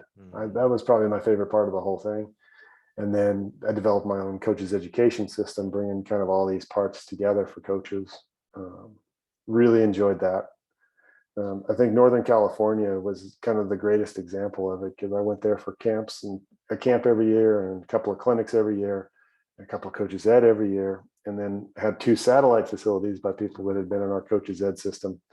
And 4 or 5 years in, everybody that was making it to state from Northern California was coming through those training centers and with those coaches. So it was kind of cool to see, and it was fun because you're doing a good job teaching your system to other people when athletes start looking like you would coach them, And there was a bunch of athletes that I would get videos of, and they're doing the stuff that they, the basics, at slower levels, but the big parts that need to get done, I call them, the free throws and layups, you have to be able to do the free throws and layups. Right. These particular chunks have to be there, and they were all there. And you would rarely see that in high school kids, but then you would see it up in that area. You would see like half the kids had it all figured out. And it's like, wow, that's making a difference. That's cool. So I got to brag on you here a little bit, John. This is around the time you and I meet. So this is, I don't know if we actually knew each other in 2008 at the trials. I don't think so. You mean 98? Or no, 08, sorry. Definitely not 98. 98, no. You were playing poker in 98, weren't you? No, not even that yet. I was 98. I was in college. I was at Troy doing undergrad and coaching. Yeah, I was a baby back then. No, 08, I was going to make a joke that, you didn't do all that great at the 08 trials because that was my first trials ever, my first one, and that you got nervous because you were competing in front of me. But that, we'll scratch that. That joke never happened. But so around 08, 09, 10 is when you and I start meeting because you're building the World Throw Center, which becomes the World Athletic Center. But I got to brag because if you're watching on YouTube, you saw John's face when he was talking about the camps at the clinics, the kids, right? And we're going to learn, he worked with some amazing elite athletes, but his face lit up when he talked about the kids. Well, one of those camps and clinics was actually right here in Champaign, actually right here at the factory. And I think we did one at the local school as well. So John comes out for the weekend to do this camp and clinic with coaches and athletes. And I had a pretty heavy travel schedule around there. And normally, when a VIP like John comes in, we do the wine and dine, right? We'll take him out to a nice restaurant and all that kind of stuff. And John and I had become fairly good friends at this point that I was like, hey, John, would you mind? Can we just go over to my house and just cook out on the grill or something? I'm just so tired. I haven't seen my family, and, it would just be cool. I had a little, it was just Troy. So 4 years old, I guess, roughly. Little one, very little. And maybe 3 years old. And so John graciously was like, yeah, we'll go to your house. We'll hang out. And so I had told my son and kind of showed him, we had this, a Nerf basketball. So I was like, yeah, this is what John does, and did that kind of thing. So we go over to the house, and Troy, first of all, John walks in. He's still bigger than life, even though he's slimmed down. He's still a big boy, right? You walk in, and Troy just has to show you automatically how to throw the shot. Like he goes, watch, and he does his little spin and whatever. And we just had like the greatest time at my house, John. And one of the things that the best memory, and this is where I talk about bragging about like the person of John Godina, not the myth. And what I mean by the myth, because it's reality, is the medals and the records. Here's John as a person. So we're in the backyard after dinner, and I don't know if you probably don't even remember this, John. You're playing with Troy, and we had a detached garage, and you're making him think there's something in the garage. You'd go up and kind of tap the garage, and he'd run in trying to find what it is. And you told him, you're like, yeah, it's a jackalope. And and he's like, what? He's 3, so he doesn't even know what a cantaloupe is, right? So you explain to him what a jackalope is, and you keep telling him, yeah, I saw it run into the garage. And he, Troy, first of all, is a Cunningham, so he's a little the bulb's a little dimmer, but he runs in thinking every time, right? And it was just an awesome evening. I'm so thankful that you allowed me to spend time with my family. And then a week later, a package shows up addressed to Troy Cunningham, and he's 3, so no one's sending him a package, right? And open it up, and you sent him a stuffed jackalope for him. And it was one of the most precious things, John, because like that showed your heart of like, your giving attitude, your servant leadership. You're just like, it meant the world. And I tell you what, no joke. I mean, that was a quote unquote a long time ago now, right? My kid's about to turn 11 here next month in December. We still have that jackalope. It's still part of it's awesome. in his closet. He doesn't, I'm not going to lie and embarrass him and say like he snuggles with it every night or anything, but it's still like this memory of like he's still like, hey, the shot putter, like he was here, like that, he gave me that. And so awesome. I'll send him a picture of you and I sometimes, if we're doing stuff. And I just have to brag on you, John, because like that was your sincerity of being in the moment was awesome. But then that extra step of like, I'm going to bless this kid with a little toy. Like you didn't have to do that. You know what I'm saying? And so to do that out of the blue was just, and I think that's what really like, we really started going on a path of like, okay, we're good friends now, and, meet up every time we can and things like that. Yeah. But it's, you definitely do get a recharge. It seems like when you're working with young people. Yeah, it's great. That's great. Maybe with this spiel, I'm going to clip it out and send it to the Wyoming Tourism Board, see if I can get a gig with them, since we invented the jackalope there. So I actually, shocker, I host a podcast. I'm a big podcast listener. I listen to one of my favorite podcasts is Stuff You Should Know, and they did. Oh, me too. Do you? Oh, yeah. They just did the jackalope. Yeah. I was just about to say they just did the jackalope, and it was fascinating how it actually came to be. In Douglas, we literally we went with the wife this year. We drove from Denver to Montana. We stayed in Douglas, the home of the jackalope, and we got all the jackalope pictures and everything like that. It was great. They couldn't figure out if the original jackalope was still out in display somewhere. Do you have inside information? I do not have inside information on that one. I do not, but I do know that that if you go to Douglas, Wyoming, you'll be inundated with jackalopes. But that's a nice story. It makes me feel really good about myself. Now I can tell my wife, see, I do too, like kids. Are a good person. Right. So talk to us about, it's funny. I preface this by saying, what was your next harebrained idea? Because, you came to us and me about this World Throw Center, World Athletic Center. And it was like, John, everybody tries this. Everybody tries to create a training. It's not even fair to say a training group, because again, what you were doing, how you were building it, the coaching education part of it as well, which I want to get into here in a little bit. But fail miserably, because there's so much that goes, not only expenses, but processes and things like that. So why were you trying to do this? Was this just, you didn't want to go coach college? Why was this your avenue into coaching? Well, I didn't see myself as a fit in college. I think I've lived too independently for too long, number one. And then I also didn't have a resume to go get a real job. So I knew how to. A real job, meaning not a college job. Because as I say, you call anybody and they're going to hire you for their throws coach. So okay, I get you. I get what you're saying. So I had these businesses going. So the principles in them seemed like they could be reapplied to track, and I knew track. And so, for me, it was pretty easy to make that call on that risk. At the time I wasn't married, at the time I didn't have kids, so it's kind of a good time to roll the dice and see what you can kind of accomplish. So we started with the throws and transitioned after some sizable deals that had been struck to be able to do all of the sports and track and field, and it turned out to work. In Rio we had about 120 resident athletes, not in but living in Phoenix. And we took 21 to Rio. We got 5 medals there. Wow.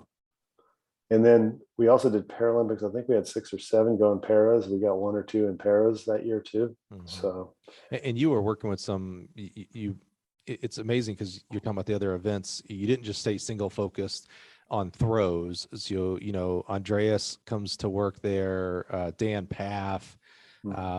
I'm missing a lot of people here. Remind me of some of the other guys. And Kevin Tyler, Stu McMillan, of course. I was going to get to him. Yeah. You brought in this like cadre of amazing coaches. Was that a big part of helping? Like, did you get more athletes coming in and more countries coming in for training at that point because of that? Yeah, for sure. Let's be honest. The 2 things or 3 things that the athletes care about is who's going to coach them. Do they have facilities, and how's the weather? There's your 3 things. So, just getting to the point where we had a good relationship to have the facilities was critical. So we knew that we could access them 90% of the time, and striving for getting our own facility, which I never did accomplish before selling the company off. But, that's kind of the next big thing is who can create that facility thing. You got the hard part is you have, a facility is a real estate project, and the people that would be into that aren't necessarily into the training side of stuff, and then vice versa, right? So it's a tough nut to crack to get all that stuff assembled, but it continues to evolve, right? So it starts out as the World Athletic Center, it starts at the World Throw Center, moves to the World Athletic Center, more encompassing of not just throws. And concurrently you're building this coaching education, which I'm not sure this was the impetus of the change, but then you become Altis. So everybody, I hope everybody listening knows what Altis is and who they are, now led by Stu McMillan and his group. But talk to us about that coaching education part. What was it about? I mean, you built your own curriculum. What did you see? You're kind of a see a need, fill a need type of person. So what did you see as the need for a very specific coaching education curriculum? Well, after doing the throws thing for so long, the one thing I knew was that the scalability of being able to really teach enough people to make an impact, it wasn't going to be there in live events. I mean, I had taught probably, I'd have to check my list, but I was creeping up on 700 or 800 coaches in my day. But I went to them and we did it all. And knowing that the scalability of online education was kind of the direction we needed to go to really keep that impact going. That's where this kind of all started. And Kevin had a lot of experience with building a system in the UK, as well as before that up in Calgary. So he had some expertise on that side of stuff. So being able to move in that direction was something we could do. And deciding how do you go about it, and we didn't really start any true track and field kind of education until after we had created some basic systems for just general training. We call the foundations and essentials courses. Foundations is a kind of more intricate version of the essentials, which was kind of pared down depending on the level you want to get to. But these were very good courses. They still are very good courses. They're still available, and they give you a big baseline of all of everything from biology and recovery and basic mechanics of a variety of different movements and training systems and methodologies and things like that.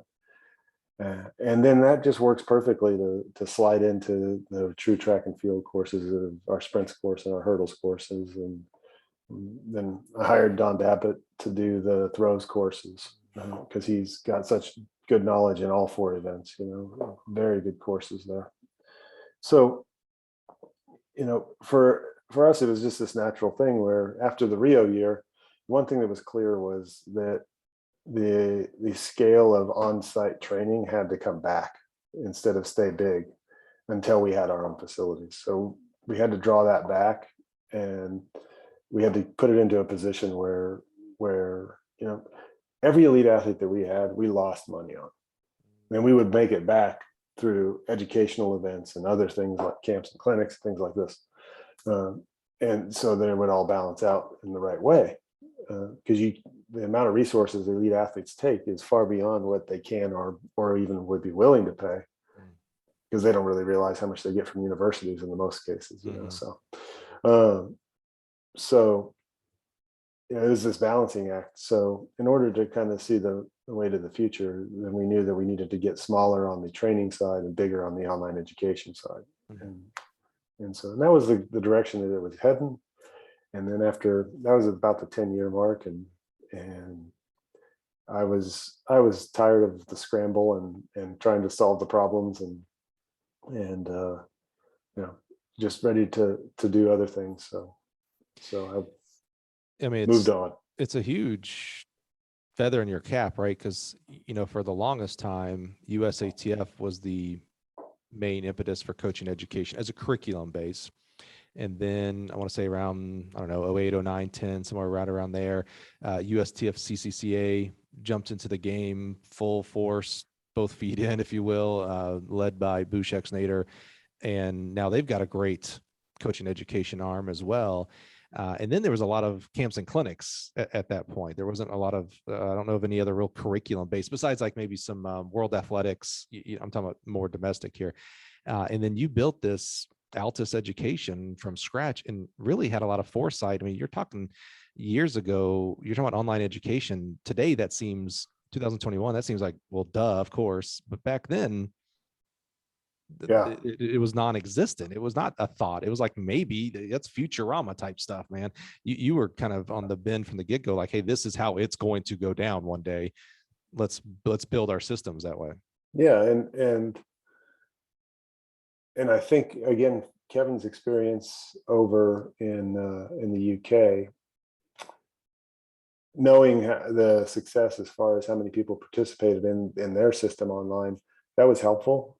The difference being is we had to create something almost like Altis itself, which is you had to create a business that people would accept paying money to come train, and people would accept doing an actual economic exchange. Here's money because what you're giving me is a value that I would like to have. Mm-hmm. Online education in UK or wherever, generally speaking, in track had always been kind of covered by governing bodies or very low cost or whatever. And our trick was we need the quality of product because we know it's effective and people can use it, but we got to make sure it's good enough that they'll pay for it. Because it has to be, otherwise, why would you even bother with something with scalable? Great, you can scale something that's free. That's not that hard. Right. I mean, walk outside and breathe oxygen. It's scalable. It's everywhere, but it's free. So people will access that stuff. So by getting people, I think we were lucky in that we had already established that this was a company that we had, during the throwing center days, gotten people past the idea that it's not right to charge people for this, and this shouldn't be a business. You should donate your time, kind of thing. We had gotten people to see that by agreeing to participate in this, we're going to bring you bigger and better stuff than you could get otherwise. We're going to have camps and clinics all the time. We're going to have training centers in your area. We're going to be doing a bunch of stuff that you can't see, but we can see is coming. Right. And so once we had that and we could kind of creep it along into the side, then, it wasn't earth shattering to recognize that online education could work. It was earth shattering to think that you could kind of base the solvency of your business upon that.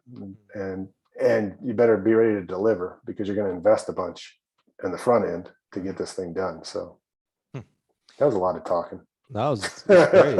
It's cool to see the birth of something that, today is still like a very viable product. It's like I said, it's interesting when we talk about coaching education on the podcast. It's always like, oh yeah, USATF, USTF, CCA, and Altis. Like it's part of the, I hate to say it this way, but part of the big boy picture. Like it is valid. It is one of the 3 coaching education systems that you should be part of. One of them. And I'm not going to say which one's better than the other. I've only went through one, so I can only, give my USATF education experience.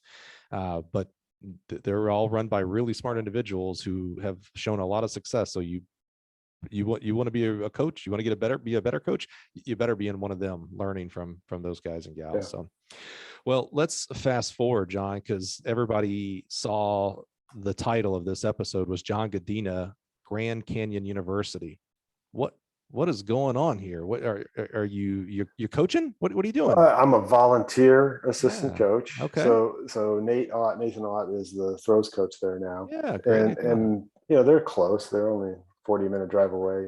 And I just, in my mind, is kind of one of those, after several years of not being involved in the sport, just kind of jumping back in and helping him do his job.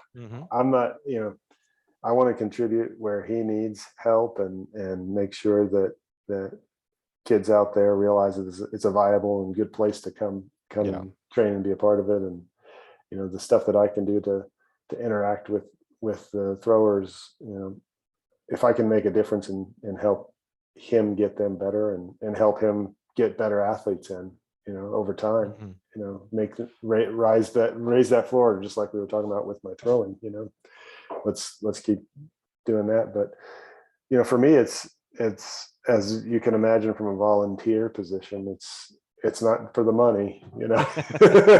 Sadly, the full-time position, unfortunately, might not be for the money. We need to pay our coaches more out there, people. But certainly on the volunteer side. Yeah. So. Why now? I mean, the area you've been living in for most of this past decade plus, you got some great schools there. Everywhere you live, there's going to be high schools. Why now kind of get back into this style of coaching? I don't know. Felt like something to do, Mhm. I mean, I've got a couple of projects going on in the business world, but they're not fully ramped yet. So I knew I had a little bit of time to be able to do that. And no, I'm lucky in that I am in a position where I can pick and choose things I would want to do, Mhm.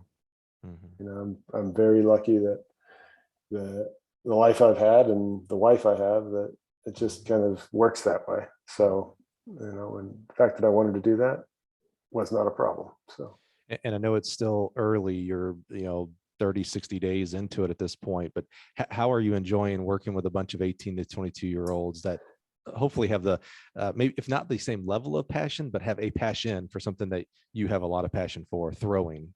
yeah, it's not even that many weeks yet because they started later than most schools. It was only about 4 weeks ago. Mhm. And then Nate's still doing his move to get out here. Oh, sure.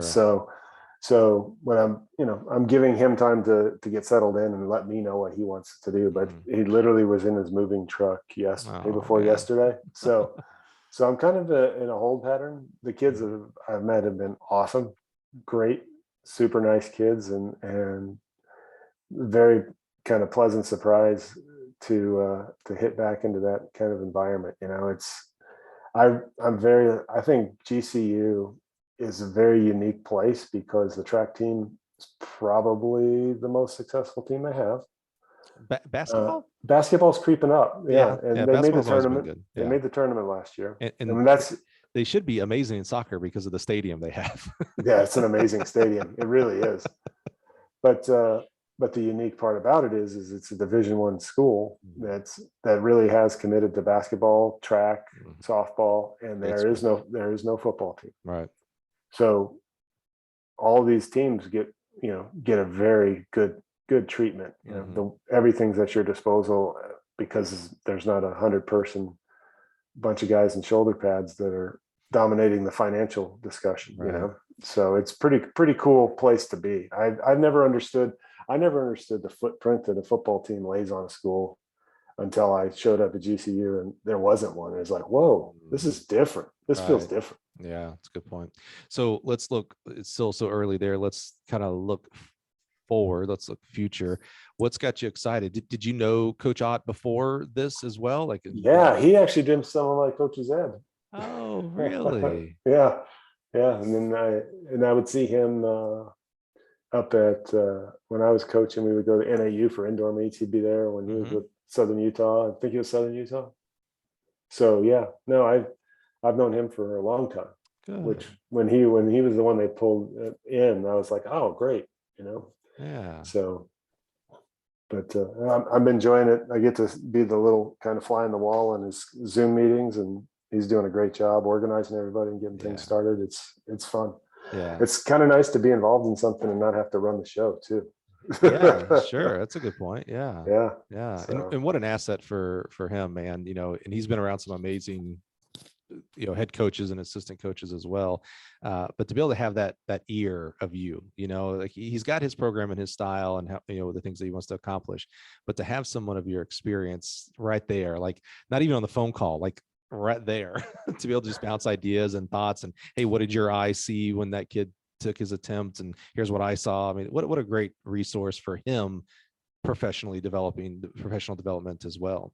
Oh, I hope so. I hope I don't screw anything up. This is my biggest concern. a year from now, I'm going to interview him. So how was it having John? And that's when the eye rolls start and the size. I'll get the, Mike, we probably shouldn't talk about that. That's what well, man, it's exciting. It's exciting to have someone with your experience as an athlete, your experience as a coach, your experience as an educator, honestly, all kind of combined together, working with young people and not only working as far as with the team and the athletes themselves, but even working with people like Coach Ott. I mean, to have, we get better, iron sharpens iron, right? So having two guys like you together, I think that'll help us as coaches get better because, who knows what the future lies. Maybe Nathan's going to do camps and clinics and have his own curriculum one day, and it's all going to be based off of the experiences he has. So I love when two, good people get together.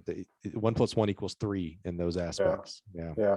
I hope the kids enjoy it. I hope that everything kind of works the way it's supposed to, so it should be fun. That's for sure. I'm going to do this. So what's this QR code? Because I got my phone out. I want to scan it and see. Yeah. What's this all about? Watching on YouTube, my background here has my little title and all that kind of stuff. There's a QR code that should. Oh, there it is. Okay, good. It seems like it worked. If you scan that with your phone, it brings up like pretty much every way to contact me in the whole wide world. So, obviously email, phone number, Twitter, smoke signals. I think it has everything, Morse code that you need to get a hold of me.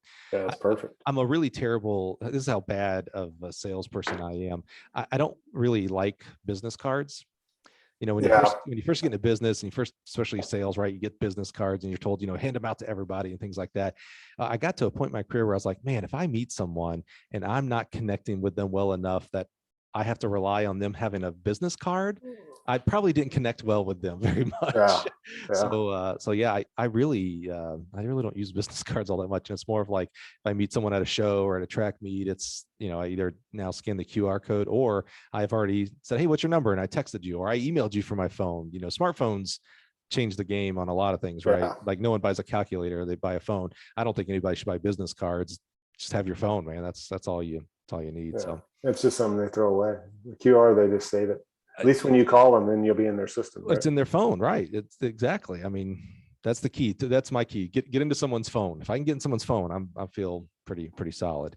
That's why I've always been just so happy that you've at least faked that I'm in your phone. You at least act like you know who it is every time I call. So it's pretty special. I always wait to hear the voicemail because I didn't really save you, so I gotta screen it. I hear you, man. I hear you. Dude, John, thank you so much for being here today, man. Yeah. Your friendship does mean a ton to me. The business that Gil and you and your companies have done together, I think have been real fruitful and at least on our side, very positive. You may have left it on a negative, but we were very happy with everything. The only thing we were disappointed in is you didn't get that facility done. That's my only real professional disappointment with you, man. I know. It's me too, actually. That's the one where it's just like, gosh, felt like I was very close a few times, but it just never happened. So one day I'm gonna speak it into existence. One day there is going to be the Godina athletic complex, the Godina track complex somewhere, maybe like a circle of a facility. Maybe they'll name the circle the Godina circle somewhere. Oh no, we got to get the whole thing. We got to problem solve that one out. So see, you think much bigger than me. I'm just hopeful one day Troy names like lane 8 the Cunningham lane, and not even the 400-meter lane, just the 100-meter straight or something. Just give me like maybe what about the little soft jogging path inside lane 1? Maybe you can get that one. Oh, see, sir, you think we have that? That's so no, straight into a soccer field, sir. Right? Soccer field. But man, John, I am just so thankful, man. That one of the most important and valuable things that you can give me is your time, and you have always been so great with me in regards to your time. But just very thankful that you'd spend. Man, we've been on this for 2 hours. All the distance coaches have been waiting for us to get back to talking about marathoning. They're sorely disappointed. The throws coaches that are listening are extremely happy because we got into throwing. So, but just so thankful for you, man. Well, if you can get the distance coaches, I need a distance coach. I'm thinking about this February one. I just need someone to pace me to a 1:57 or faster. So if anybody wants to fly out to Phoenix to be my rabbit. I was waiting for you to say, so you can run 1:58.04. And I was like, dude, you can't beat it by a second. You gotta crush it. Do this thing. Yeah, exactly. Gotta crush it. And I found a really nice flat one here in Phoenix. I've been going to Atlanta. This is stupid. It's all hilly there. This is a flat one. But Phoenix is stinking hot. Not in February, bro. It's like 50. Actually, that day is a 48, 45 degree average low. Yeah. Okay. All right. Good. Because we learned all about the elephant heart, and John has elephant heart, so he can't. Heat is not good for him. Yeah, exactly. Well, John, man, thanks again. So pumped that you'd be with us today, man. Thank you for being here today.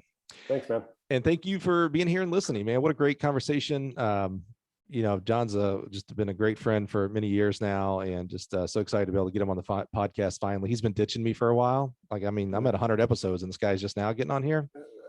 I'm a little worried that it took you 100 episodes to ask me. That actually hurts a little. We'll just edit that part out right there. But thank you so much for being here, man. I'm just so pleased and humbled that you join us weekly and talk to coaches from around the country and around the world and just become better people together. And so join us next week. We'll do it all over again and have another amazing coach. Another amazing coach. And happy Thanksgiving to you. Have an awesome Thanksgiving. Eat a bunch of turkey and then go throw the turkey. Go have fun with that. So thanks for joining us. We'll see you next week.